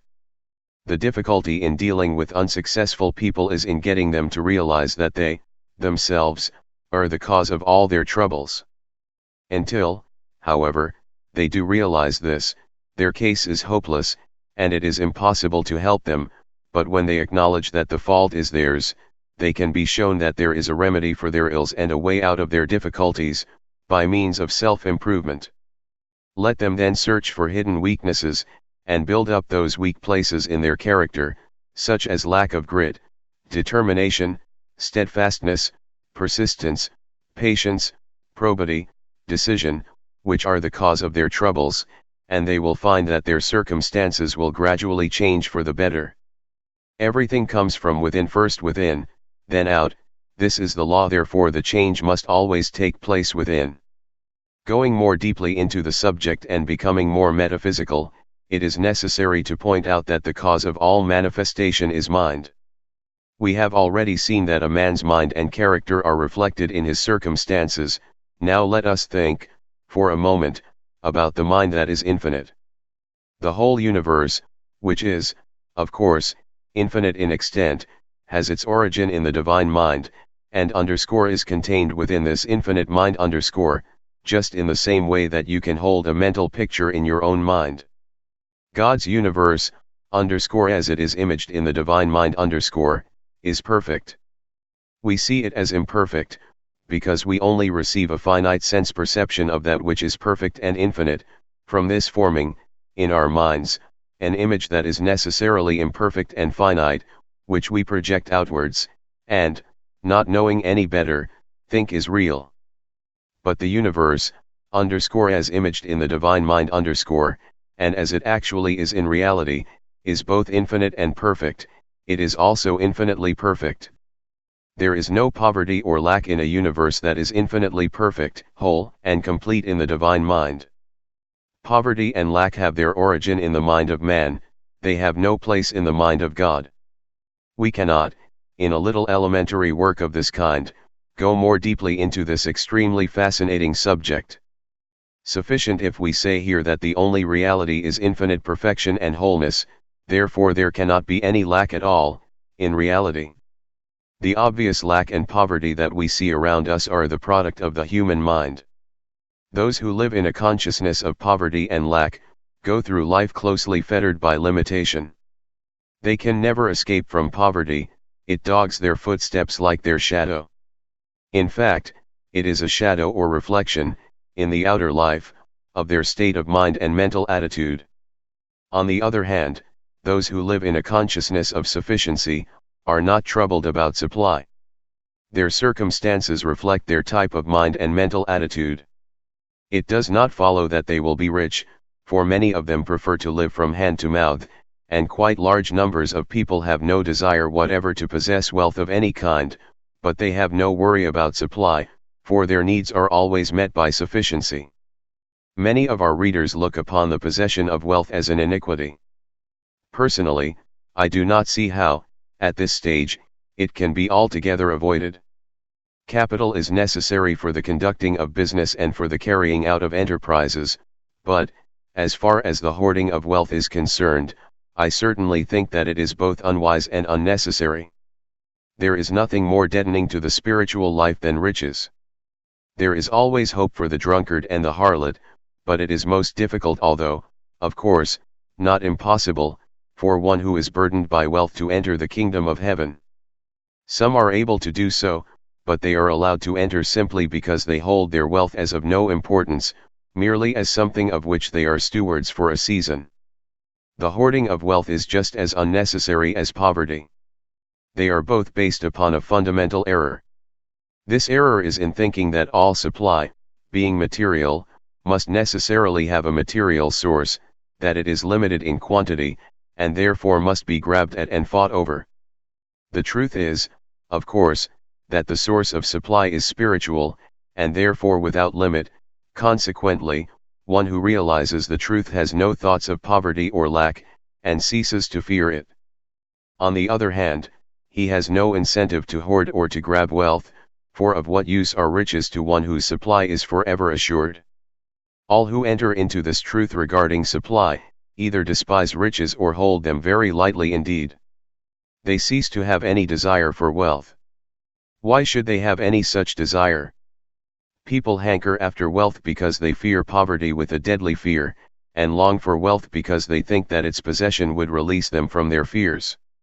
When, however, they know the truth, they also know that their wants will always be supplied, therefore they no longer desire wealth and its cares and responsibilities. Wealth is just as abnormal as poverty. Our Lord showed this to be the case by choosing to be poor, but not in poverty, and by his teaching in the Sermon on the Mount. What Jesus promised was adequate supply, but not wealth or riches, to those who had sufficient faith in their Heavenly Father. Many people live this planless life of utter dependence upon their spiritual source. They never become rich, but all their needs are supplied. Something always arrives in time to meet their requirements. Such a life requires a very live and active faith, but its results are as certain as the rising of the sun. An understanding of the truth regarding supply is a necessary foundation for the faith without which the planless life is impossible. It is necessary to underscore the utter falseness and unreality of poverty and lack before we can trust in divine providence or the working of spiritual, at the same time, mental, law. It is necessary to know that the universe is spiritual, that God is spirit, in whom we live and move and have our being, and that because we are a part, very small, but yet a part, of the whole, all our wants, all through the ages, must be supplied. Supply, sufficient for all our needs, is the reality. Poverty and lack, the product of lack of faith, of fear, of ignorance, of weakness of character, have their origin in the human mind, and are the unreality, the negative which has no permanence or reality. When we have learned the truth, it is necessary to live in the consciousness of it, and to think and act and praise God as though sufficiency were already ours. Not to spend money that we cannot afford to spend, nor to incur debt, but to live mentally in an atmosphere of abundant supply. We have to remember that the change in consciousness must take place first and become well established, before its effects can be seen to manifest in the outer life. The entering of this higher consciousness where we know and realize the truth, viz., that the source of all our supply is spirit, and that the divine source is limitless, is not easy, although it is less difficult to some than to others. It demands constant mental activity and watchfulness, it requires persistence and perseverance in right thinking, yet it is possible to those who are in earnest. By living in the consciousness of God's supply and exercising a lively faith, the life becomes affected, principally due to both conscious and unconscious change of action. Having dealt with the esoteric or inner side of the subject of supply, I will now treat it more from the outer or practical side, the latter being, of course, just as important as the former. The teaching of this chapter does not discourage industry and thrift, far from it. After the Lord Christ had fed the 5,000, all the leavings were carefully collected so that nothing should be wasted. This is in accord with universal law. There is a law of economy both in the natural and spiritual worlds. Nature appears, on the surface, to be very wasteful and prodigal, but, actually, she never wastes anything, if it can be avoided. Therefore, the action of the disciples was in accord with universal law. What a lesson for us! To be careful and saving is a mark of superiority both in mind and character. The wastefulness of the helpless poor is notorious. Those who are well-to-do are far more careful and conserving than the very poor. There are exceptions, it is true, but the rule is that a man who cannot save money has not it in him to command success in life. Inability to deny himself certain things shows a weakness of character and lack of purpose which make success impossible. Two men that I knew very well built fortunes upon P5, which they saved out of meager earnings. It is always the start that is difficult. If you cannot overcome the preliminary difficulties, you have not the steadfast purpose to hold your own in the battle of life. On the other hand, once the initial difficulties have been overcome, it is not difficult to get your bark into the currents of prosperity. When once you realize that there is unlimited abundance in which you can share, when once you learn to live in the consciousness of this abundance, at the same time living within your present income and doing your present work as well as it is possible for it to be done, you have set out on the path to affluence. One who realizes and really believes that there is abundance and plenty for him puts into operation a powerful law which will surely bring opportunity to him, sooner or later. Many, however, ruin their hopes by not knowing that for a time they must live a kind of double life. They must be opulent in consciousness, but careful and thrifty in actual practice. The time will come when their means will largely increase, then, if they are wise, they will live on part of their income, instead of living up to it. This will give them a wide margin for charitable purposes, for the taking up of further opportunities and for extensions. Many businessmen have to let golden opportunities pass, simply because they have saved little or nothing, owing to lavish private expenditure, or they have to let other people in to share their schemes who, in addition to taking a large share of the profits, may prove a serious handicap and hindrance in other ways. While in its essence, the source of supply is spiritual, it comes to us through material channels, and, in order to have a share in it, it is necessary to earn it. We have to give something in exchange for what we draw from life in the way of supply. We must give in order to receive, and what we give must be something that the world wants or needs. The secret of supply is, then, to realize that there is unlimited abundance and to live in the consciousness of it, as completely as though no material channels existed, and, at the same time, to work as zealously and be as careful as though there were no such thing as spiritual supply. At the same time we must give the world something that it wants, or otherwise serve in some useful capacity, exercising honesty, probity, and justice in all our affairs. It is folly to expect abundance to drop ready-made in our lap, it must be earned by intelligent and faithful service. Being a retired businessman who started life with nothing, not even good health, I have looked at this subject from a businessman's point of view. The principle applies, however, to every walk in life, and each reader can adapt the teaching of this lesson to his or her particular needs. Chapter 8, The Powers and Limitations of the Subconscious Mind. The subconscious mind is the mind of nature. It possesses extraordinary powers and intelligence, but no inspiration. It is instinctive, it is animal, it is natural, but there is nothing godlike about it. It is of the earth and the physical plane.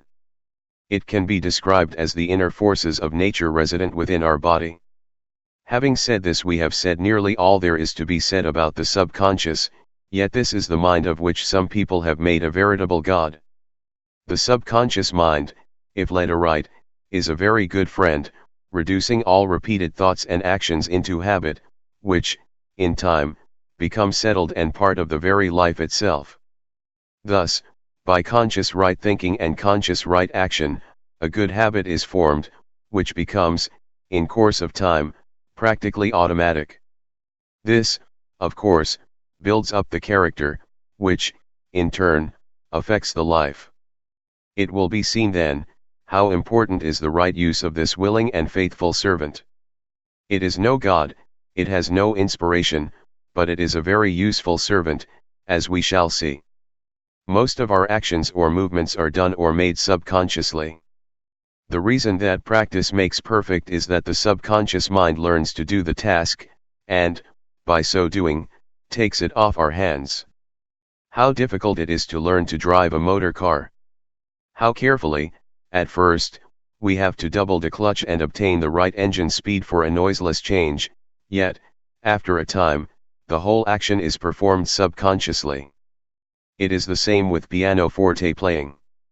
Many players, some better than others, can play the most difficult classical music without consciously recalling it to mind. As soon as they try to remember the whole piece leaves them, but as long as they leave the whole matter to the subconscious, which never forgets, they can keep on playing. I and my conscious mind are not doing much of the actual writing of this book. We think the thoughts and have something to do with the formation of the sentences, but the subconscious mind writes them down. If I had to think of each word and letter, my task would be hopeless, and I should become half dead with fatigue. The subconscious mind, however, is even more helpful, for it does the bulk of our thinking, and can be taught to do a great deal more. If we had to think everything out laboriously, according to the laws of logic, life would be unbearable. Instead of this, our subconscious mind does the bulk or our thinking, and, if we give it a chance, will do it in an extremely accurate manner, strictly according to the laws of logic and underscore without the slightest fatigue underscore. The more that we train the subconscious to do our ordinary thinking for us, the less we suffer from fatigue. Fatigue is unknown to the subconscious mind, therefore we can never tire it or overwork it. The subconscious mind can be made to do more and more work for us if we will delegate definite work for it to deal with. One who has learned thought control, who can take up a matter, consider it in all its bearings, and then dismiss the subject from his conscious thought, is able to increase his efficiency 100%, and reduce his mental fatigue almost to vanishing point. Instead of laboriously working out his problems and worrying and scheming over them, he simply dismisses them to his subconscious mind to be dealt with by a master mind which works unceasingly, with great rapidity, extreme accuracy, and entirely without effort. It is necessary, however, to give the subconscious every available information, for it possesses no inspiration or superhuman wisdom, but works out logically, according to the facts supplied to it. This great, natural, untiring mind downstairs, as it has been called, is also capable of doing even more useful work still. A writer or speaker, or preacher can collect notes and ideas for his article, book, speech, or sermon, and pass them down to his subconscious mind with orders that they be arranged in suitable order, division, subdivision, and so on. When he comes either to write or prepare the notes of his speech or sermon, he will find all the work done for him, and all that he has to do is to write it down, entirely without effort or fatigue. Again, a businessman who has learned to make use of his subconscious mind in this way, need not juggle or worry or fatigue himself by planning and scheming for the future. All that he need do is to submit the facts to the greater mind downstairs, and all the planning will be done for him, entirely without effort, and far more efficiently than he would have done it through laborious conscious thinking. The following, which has just been brought to my notice, is a striking confirmation of the teaching of this chapter. In a recent issue of Collier's magazine an interview with Henry Ford appeared. He spoke of the way with which big businessmen deal with problems, and pointed out that they did not spend a lot of time pondering and puzzling over plans or ideas. He said, an idea comes to us, we think of it for a little while, and then we put it in the pot to boil We let it simmer for a time, and then take it out. What Henry Ford means, of course, is precisely what we have been saying, viz., that the idea or problem is dismissed to the subconscious mind, which works it out, and presents it to the conscious mind for judgment. Yet again, an inventor or one who is constructing something mechanical, can make use of the subconscious mind in precisely the same way. Let him sum up the whole problem, arrange all his facts and available information, and pass them all to his subconscious mind, when, if a successful result is within the range of possibility, an answer or idea will be forthcoming. All this being done, mark you, without any effort whatever. All this may seem, especially to some readers, rather wonderful and far-fetched, yet there is nothing occult or mysterious about it. I am perfectly sure that there is no great writer, politician, or businessman who does not make use of his subconscious mind in this way. He probably does so unconsciously, but his procedure is the same. Some employ the whole of their mind naturally. These become men of achievement, who occupy responsible positions, and who bear immense burdens without strain, worry or care. Responsibility sits lightly upon them, and they are serene and untroubled when in positions, and when confronted by tasks and difficulties, such as would drive an ordinary individual out of his mind.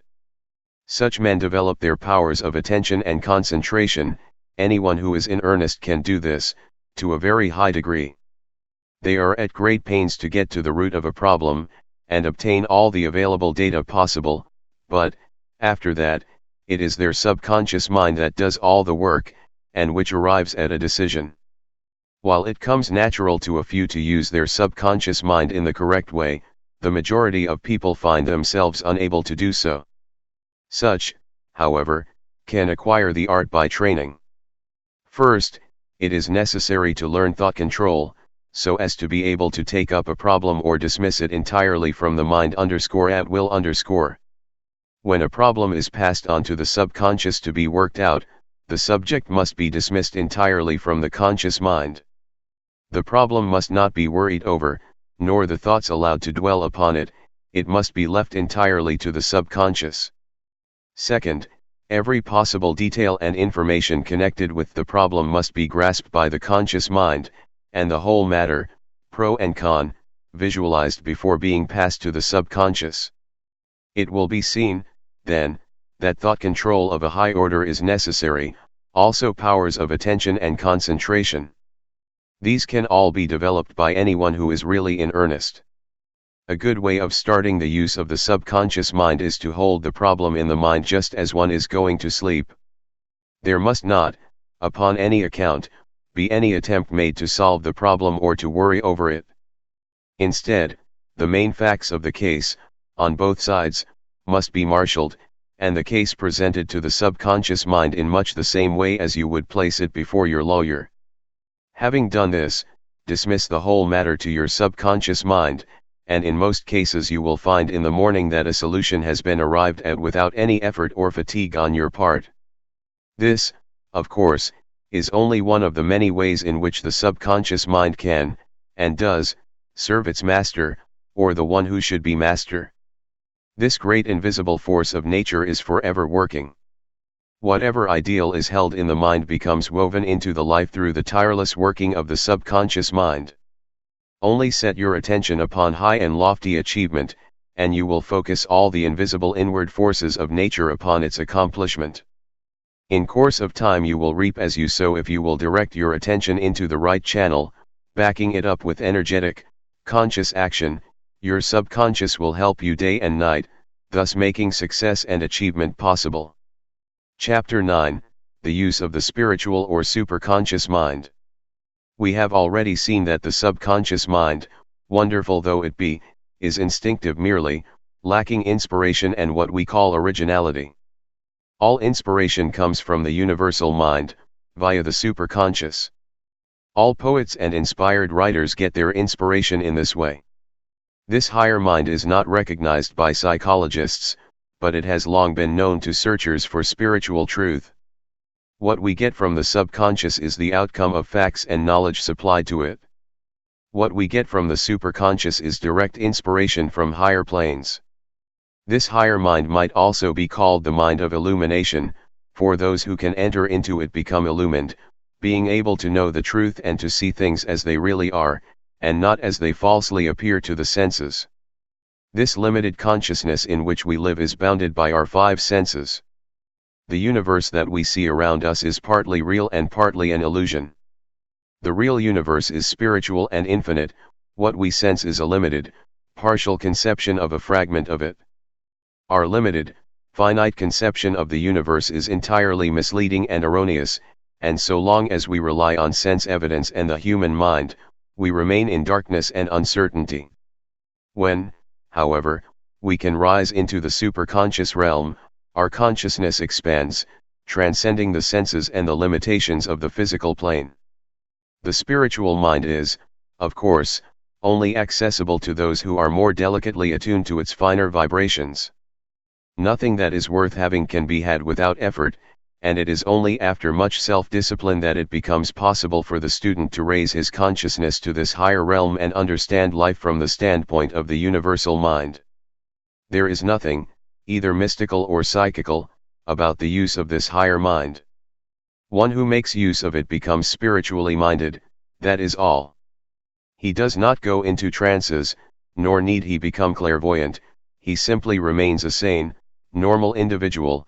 With this difference only he makes use of more of his mind than does the ordinary individual. One who is able to use this higher mind develops that which has been termed the divine quality of originality. If ever a person is to rise above the dead level of mediocrity, it must be through direct inspiration from higher planes, through his superconscious mind. If ever a person is to bring forth a new idea which shall enrich humanity and add to the common good, it must come through the higher mind. One who is properly attuned, becomes, through the superconscious mind, a recipient of knowledge that is above human, and wisdom that is divine. He knows by direct knowing, he becomes wise through an influx of divine wisdom.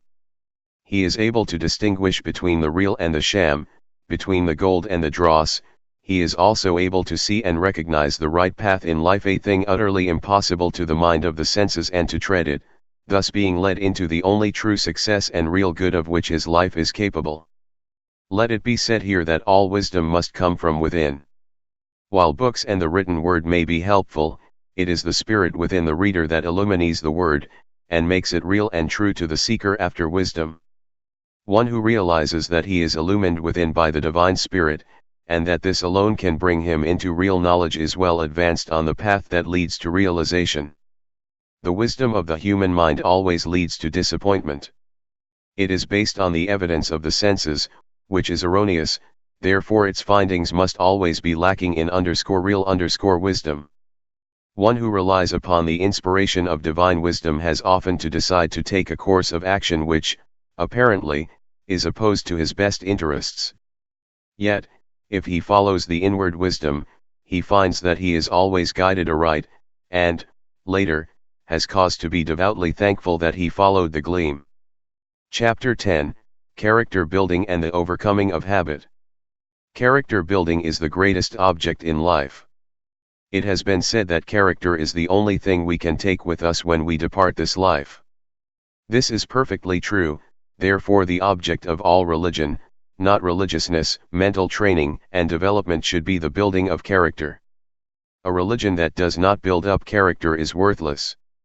Those who think that they can flop through life, avoid, as far as possible, its discipline, make no effort to improve their character, and through believing in a certain creed can miraculously become perfect, simply by dying, are deceiving themselves. We do not become perfect, of a strong and perfect character, either by believing in a creed or through dying, but by attainment. God helps those who help themselves, and those people who will not strive after better things cut themselves off from all the glorious and wonderful possibilities of attainment. Before, however, thinking about such lofty things as entering the path of attainment, and becoming changed into, and modeled after the divine image, the average person may wish to know how to overcome bad habits and weaknesses of character which are keeping him down in life, and, possibly, undermining his health. Most people are conscious of some wrong habits that ought to be overcome, and weaknesses of character which should be eradicated.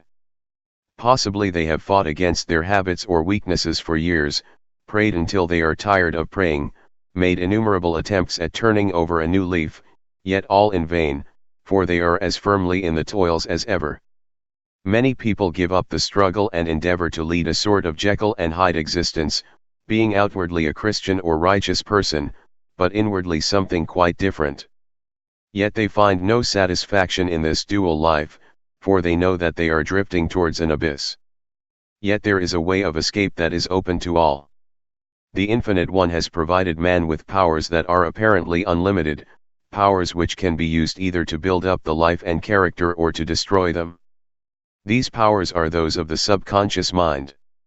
This mind is a reservoir of unlimited, tireless forces, and becomes, if we use it aright, our best friend, or, if we misuse it, our worst enemy. Every time a bad action is indulged in, wonderful changes take place in the nervous system, and energy becomes stored up in certain cells, so as to make it easier to do the wrong act on a future occasion. It is equally true that every time a good action is done, similar changes, but in a reverse direction, take place, that make the doing of the same action easier in the future. This explains the tremendous power of habit. Our body, brain, and nervous system become changed, either for the worse or the better, according to the type of action indulged in. We do not yet fully realize what a wonderful adventure life is. We are entrusted with tremendous powers, and by their use or misuse we can either destroy ourselves or build up our character in every possible direction. What a responsibility, yet what a glorious opportunity. In order, however, to find a way of escape from evil habit and weaknesses of character, we must go deeper than actual deeds, for actions are effects of hidden causes. The cause of all action is thought. A thought, someone has said, is an action in the process of being born. It is true that we possess primitive desires and impulses, but these can be transmuted into noble actions and high achievement simply by directing the thoughts and attention to higher and better things. For instance, the powers of sex become transmuted into brain power if the thoughts and attention are completely transferred from sex to intellectual pursuits. If, however, the thoughts are allowed to dwell upon sex or passion, then the kingdom becomes divided against itself, and man begins to drift towards the abyss. The strain of modern life is filling our asylums, yet there are those who can work 15 or even 18 hours a day and thrive on it, although engaged in severely trying brain work. These have learned to transmute their lower powers into higher. This is not done by means of esoteric or occult practices, but by obeying the divine injunction to set our affections on things above. In other words, to keep our thoughts and attention fixed upon higher and better aims, ambitions, and pursuits. It is impossible to overcome bad habits by fighting them, for the more we fight them the stronger they become. The injunction to resist not evil is very applicable to habit. The way of escape is not by fighting evil or wrong habit, no matter what its character may be, but by concentrating upon building a good habit that shall cut the ground from under the feet of the bad one, or by turning the attention to higher and better things. Whatever we fix our attention upon, or whatever it is that we idealize, our subconscious mind endeavors to actualize and make real in our life. By fighting a habit we direct subconscious attention to it, and this is fatal. If, however, we turn our whole attention to something entirely different and which is higher and better, all the powers of the subconscious are directed towards the production, in the life and body, of the new object of attention. We see, therefore, that we do not have to overcome habit. If we did, our task would be hopeless, for the human will is helpless before the power of the subconscious mind. The subconscious powers can be led by the imagination, but they cannot be coerced by the will. The will must be used not to fight the habit, but in raising and directing the attention to something higher and better. By this means a new habit is formed. The attention of the subconscious mind is taken away from the bad habit, and all its powers directed towards the creation of a new and better one. The subconscious does not care what the habit is. It is indifferent as to whether it is good or bad. It is just as willing to produce a good habit as a bad one. We, each of us, therefore, hold our fate in our own hands. We can, by controlling our thoughts and imagination and by directing our attention to better things, focus all the powers of the subconscious on the building up of good habits, or, on the other hand, we can, by allowing our thoughts and mental pictures to dwell upon undesirable things and our attention to be directed to low or weak ideals, fall into undesirable habits. The power that produces the habits is the same in each case, it is the way in which this power is directed that is the vital and essential thing. It is very necessary to point out that right thinking and correct use of the imagination must be accompanied by corresponding right action. Many people make use of auto-suggestion and expect it to destroy their bad habits and build up better ones, but it never will, or can do so, unaided. Auto-suggestion is useless if it is not followed by constructive action. Young people should expend their energies in physical culture and games. Older people should interest themselves in hobbies and intellectual pursuits. It is only advanced students who can control their thoughts so that they can govern their life forces by mental means. Those less advanced, when attacked by evil or weak thoughts, must get up and do something quite different, and thus get their minds off the forbidden subject and interested in the new object of attention. It is a case of directing the desires and life forces into different channels, by controlling the thoughts and attention. Here is seen the value of true religion, for it brings fresh ideals into the life and directs the attention to higher and better things. The writer realizes that a change must take place in the heart of the individual before he can desire these better things. When, however, this change has taken place, the battle has only just begun, for each one has to work out his own salvation. At first, then, most people will find it necessary to do something in order to attract their attention and guide their thoughts to something quite different from the forbidden subject. Later on, however, when they become more advanced in the science of right thinking, they will be able to direct their thoughts into any desired direction. This necessitates constant vigilance. Each thought has to be carefully scrutinized before being allowed to pass the threshold of the mind. By reversing every negative or unworthy or ignoble thought into its opposite, a change is wrought in the brain and nervous system. The cells formerly used for wrong thinking and for the production of wrong action go out of use as new cells are brought into use for the production of right action.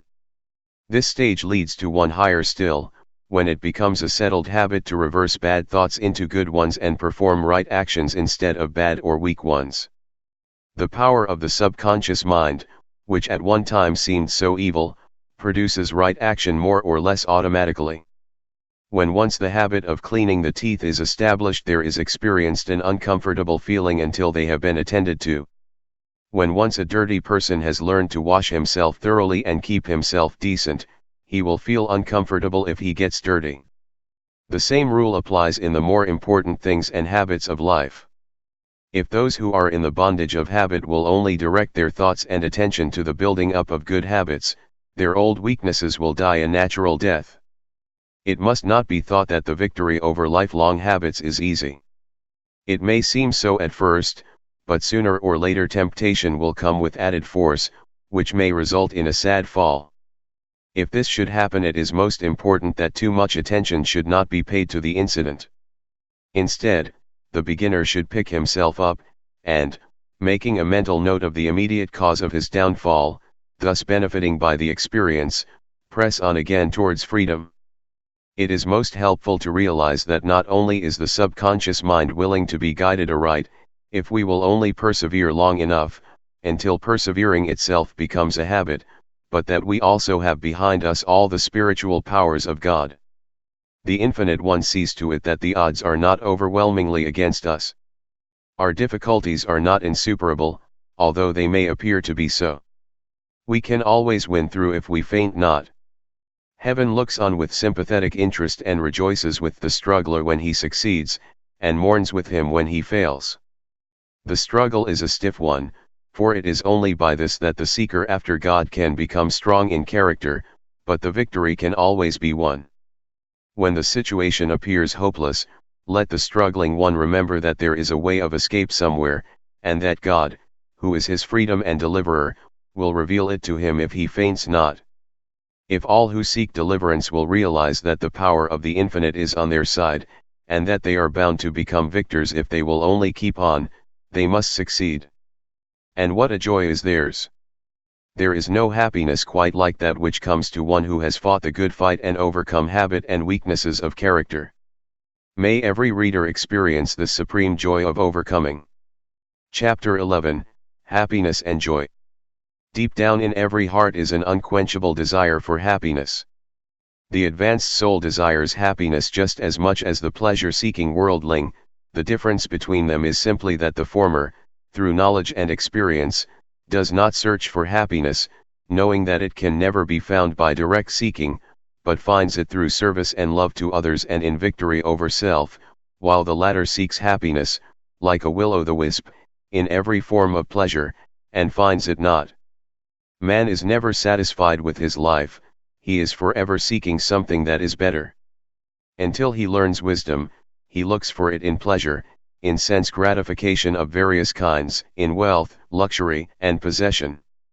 The less evolved a man is, the more convinced he is that happiness can be gained in these ways, and the lower are his desires. For instance, those who form what is called the underworld of our cities, seek happiness in vice and debauchery. Those who are more evolved seek pleasure in more refined things, hoping to find happiness in intellectual pursuits, friendships, and in pure human loves. These more evolved types get much more pleasure through the senses than do those who are more elemental, but they are capable also of greater and more acute suffering. They can derive great pleasure from a picture gallery, whereas a savage would see nothing interesting at all. They can also suffer from things which a savage would not be capable of feeling. Yet, in spite of this developed refinement and ability to derive pleasure from art, science, literature, etc., happiness is still as far off as ever. All attempts at finding happiness lead finally to emptiness. There is no satisfaction, either in wealth and all that it can command, getting on in life, or in fame and power. They allure at first and promise happiness, but they fail us, and finally are seen to be but vanity and vexation of spirit. This desire for happiness is good, for it leads us through innumerable experiences so that the soul can realize, by practical experience, the emptiness of all self-seeking, and thus learn wisdom. After running the whole gamut of experience, the soul learns at last that happiness is not something that can be found by seeking it, but is an inward mental state. Although work, well done, brings a quiet sense of satisfaction, and success in one's career may also be a source of gratification for a short time, yet even these cannot satisfy the deep longing of the soul. Happiness, however, is to be found in service. Not if we seek happiness in service, and serve in order to be happy, but if we serve others for the sake of serving, we find the only happiness that will endure and satisfy.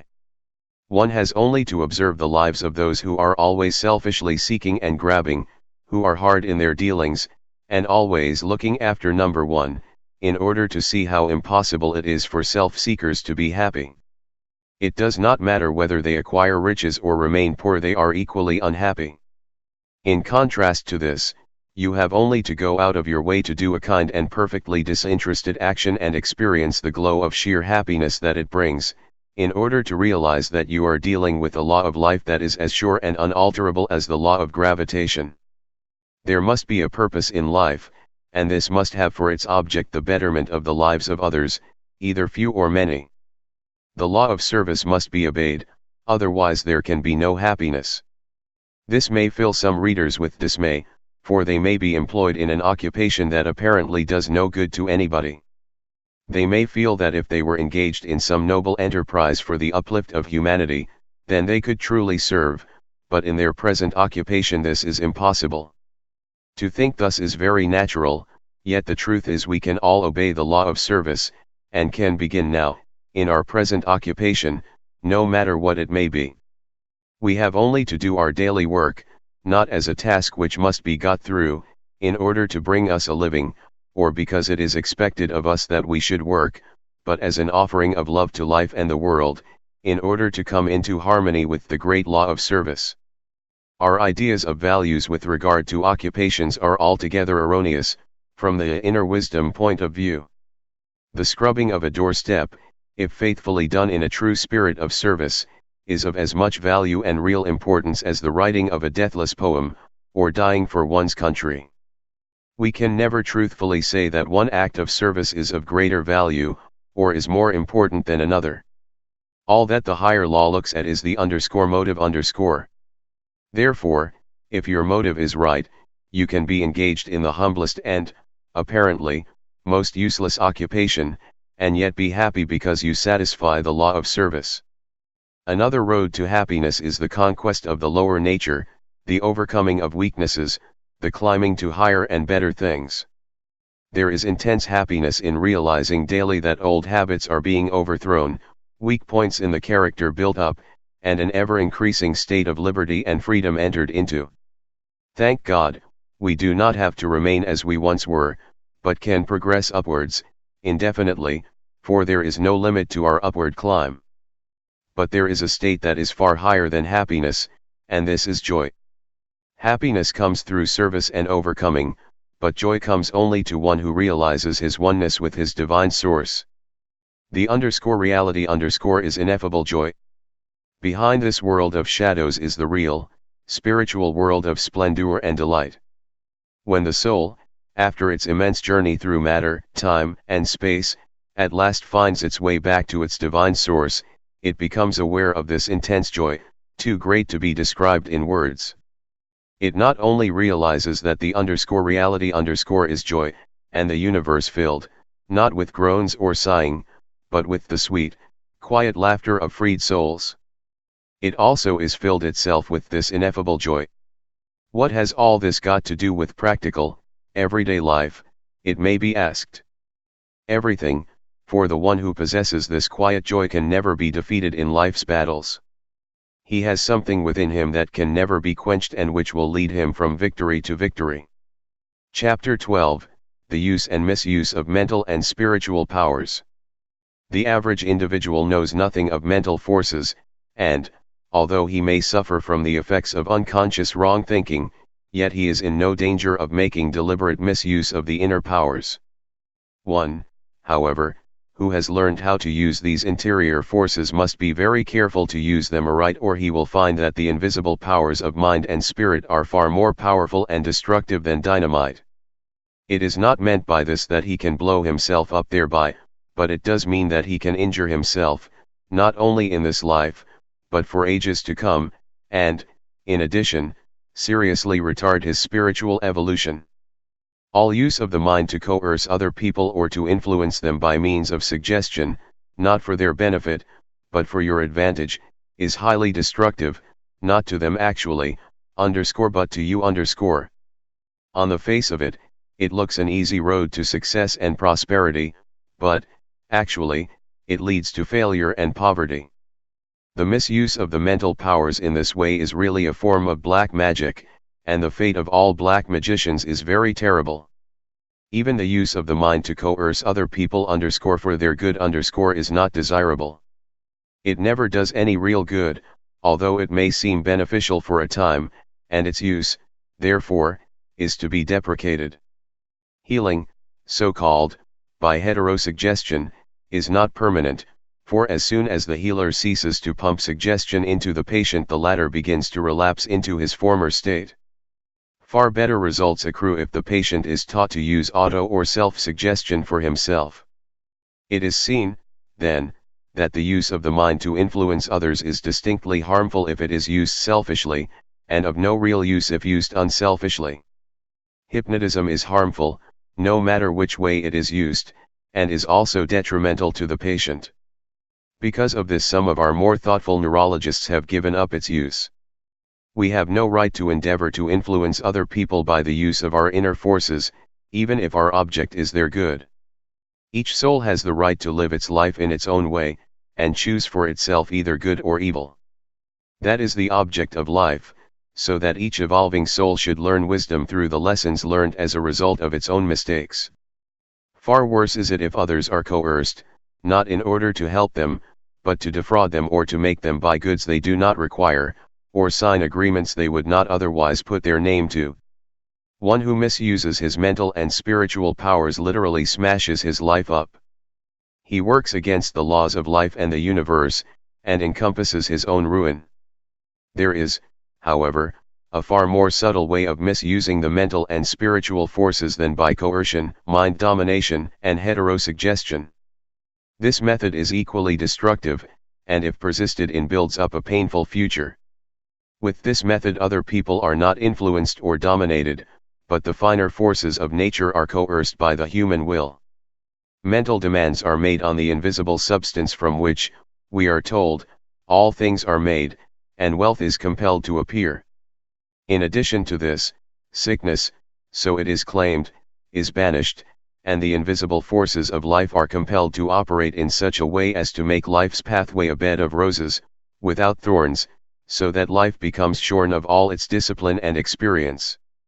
Its devotees enter the silence, and there visualize exactly what they think they want, and compel it to appear, in material form, by the strength of their desire or through the exercise of their will.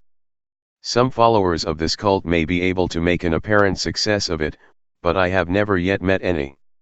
If they do, however, they will live to regret it, for they are merely practitioners of black magic. Their efforts are of the same nature as sorcery. All such methods build up a heavy debt of future suffering, and seriously hinder the soul in its evolutionary journey. Entering the silence is a good thing, it is really entering the inner silence of the soul, the inner sanctuary where the divine spirit abides in fullness.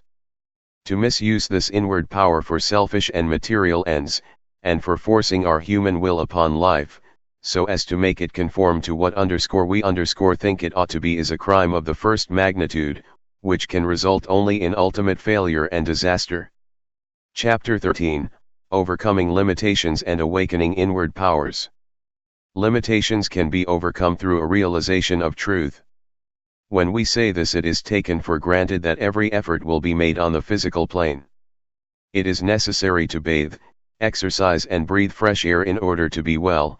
It is equally necessary to work hard, and to give the best of which we are capable, in service, in exchange for that which we receive in the way of supply, if we are to be successful. If you keep a gardener, you must pay him. The money that you pay him is part of what you have earned by the sweat of your brain. Therefore you exchange the work of your brain for the labor of his hands, and you are mutually helped and helpful to one another, both giving and receiving, and each one serving life according to his ability. Taking all this for granted, we will pass on to the metaphysical side of our subject. This, by the way, is vastly the more important, but the outer, practical work is indispensable nevertheless. In order to overcome limitations, it is necessary to know the truth and to live in the consciousness of it. For instance, if ill health is our limitation, then, in order to become free, it is necessary that we live in the consciousness of the wholeness of God and His divine idea. If our limitation be restricted means, it is necessary that we live in the consciousness of the inexhaustible and unlimited nature of the substance from which the Creator brings everything into manifestation. If our limitation is disharmony and unhappiness, then we must become attuned to the divine harmony in such a way and to such an extent as to cause it to be reflected into the outward life. No matter what our limitation may be, we can find liberation and deliverance by looking to our divine source, realizing that in the perfect reality all our wants are supplied, and then living in the consciousness of this truth. Ill health is, apart from physical causes, an outward sign of an inward warfare or disharmony, caused by wrong thoughts, emotions, beliefs, and attitude of mind and soul towards life and God. In other words, the life is lived in an error consciousness of disease and sickness. First, the inward life has to be adjusted in such a way as to harmonize with the laws of our own being and the divine purpose of life. There must be an inward surrender to the love principle, after which the thoughts must be brought under control so that health-destroying emotions may no longer impair the health.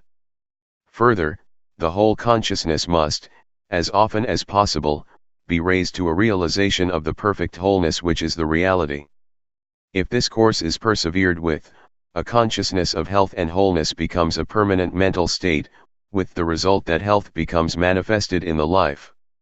The outward life is always a reflection or external manifestation of what we are within, or our state of consciousness.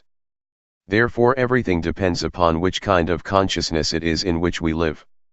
One who lives in the mental atmosphere of divine wholeness, health, and harmony, unconsciously directs all the inner forces of nature into health channels. On the other hand, one who lives in a mental atmosphere of ill health, as sick and unhealthy people very often do, unconsciously directs all his subconscious activities in such a way as to produce sickness and disease. Again, with regard to lack of means, this state also can be overcome, spiritually, only by living in a higher consciousness of abundance and sufficiency. This affects, unconsciously, every action in such a way as to bring about a better state of affairs. On the other hand, one who lives in a mental atmosphere of limitation and lack, unconsciously directs all his actions towards the production, in his life, of penury and restricted means. The same rule applies, no matter what the limitations of one's life may be. Freedom can be gained only by realizing the truth about life and being. When we realize the truth, live in the consciousness of it, and become obedient to the laws of life and being, the life becomes increasingly free. This does not mean that if we are plain of feature, and of a stumpy figure, that we shall become beautiful and graceful, but it does mean that these so-called drawbacks will no longer fetter us, and that others will see in us something far better than mere regularity of feature and beauty of form. When the soul is alive and the life filled with love, the homeliest face becomes attractive. Neither does it mean that we shall not suffer bereavements and sorrows, difficulties and adversities, but it does mean that we shall cease intensifying these things and creating further troubles by taking life's discipline in the wrong spirit. It also means that we shall be able to overcome all life's difficulties and trials, become a conqueror in the strife, and, in so doing, build up character. Thus the storms of life, instead of destroying us, can succeed only in making us stronger. Thus our fate depends not on the storms of life, but upon how we meet them. If we give in to them, or, thinking that they are evil and not a necessary discipline, rebel against them and resist them, then we become shipwrecked on a desolate shore. If, however, we are armed with the knowledge of truth, we can set our sails in such a way as to compel the storms of life actually to help us towards the desired haven. The first step in the direction of knowledge of the truth is right thinking. Every negative thought must be transmuted into its positive opposite, for instance, hate and dislike into love and goodwill, fear into confident trust, poverty into abundance, evil into absolute good, and so on. This will be found to be not easy, but it is possible, and the power to control one's thoughts increases if one perseveres continually, with the passing of the years.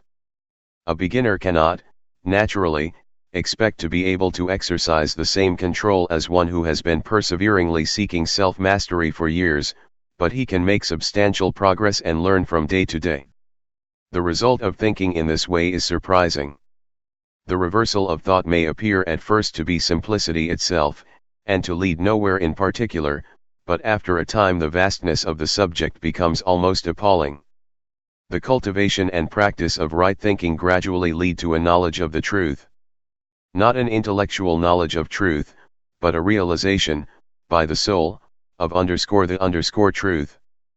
This is the knowing of the truth which sets men free. We can then look through all the ages and know that all is well. The heavy burden which has oppressed us so long, rolls from our shoulders, and we become free. Arousing inward powers.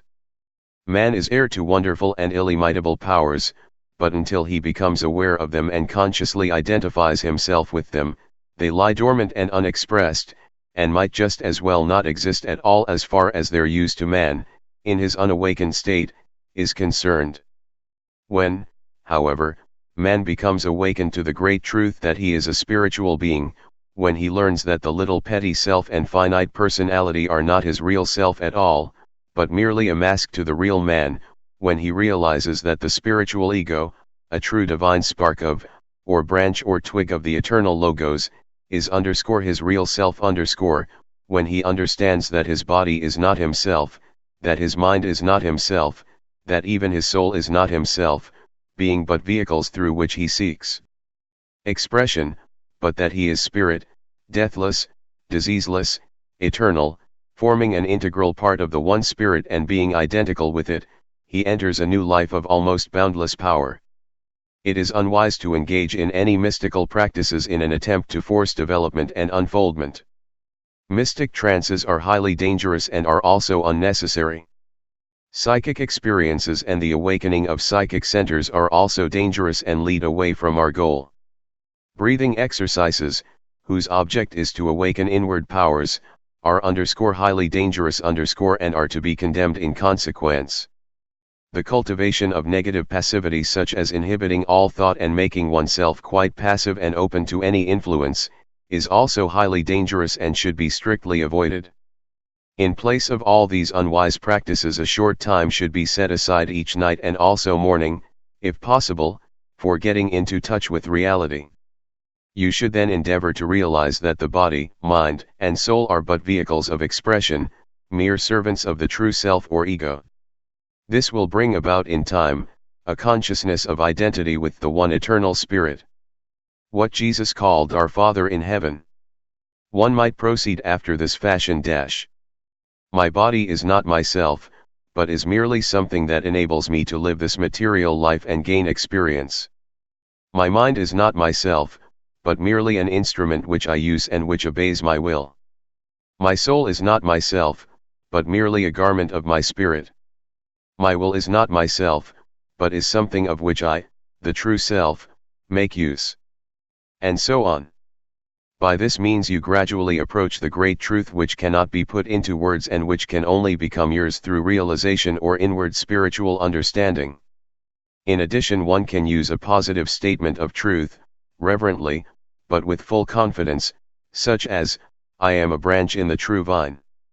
In course of time you will become possessed of a feeling of tremendous and unlimited power and security. This is a great responsibility, for this power must be used only in service and not for selfish purposes.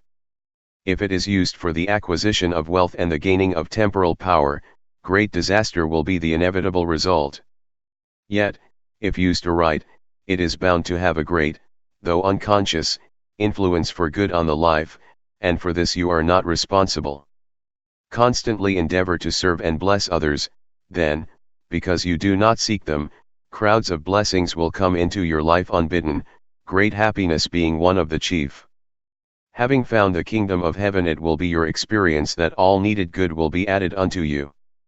This power may also be used to strengthen character, to overcome in the conflicts of the soul, and to build up the spiritual body, which will be our vehicle of expression in higher realms. The end. That's the end of the audio book, Within You is the Power, by Henry Thomas Hamblin.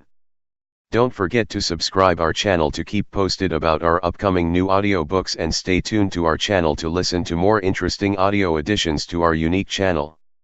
And please don't forget to give your valued feedback in comments below about this audio, as your honest opinion and encouragement matter a lot for us. And if you want any particular book to see in our audio library, do let us know. Thank you and take care.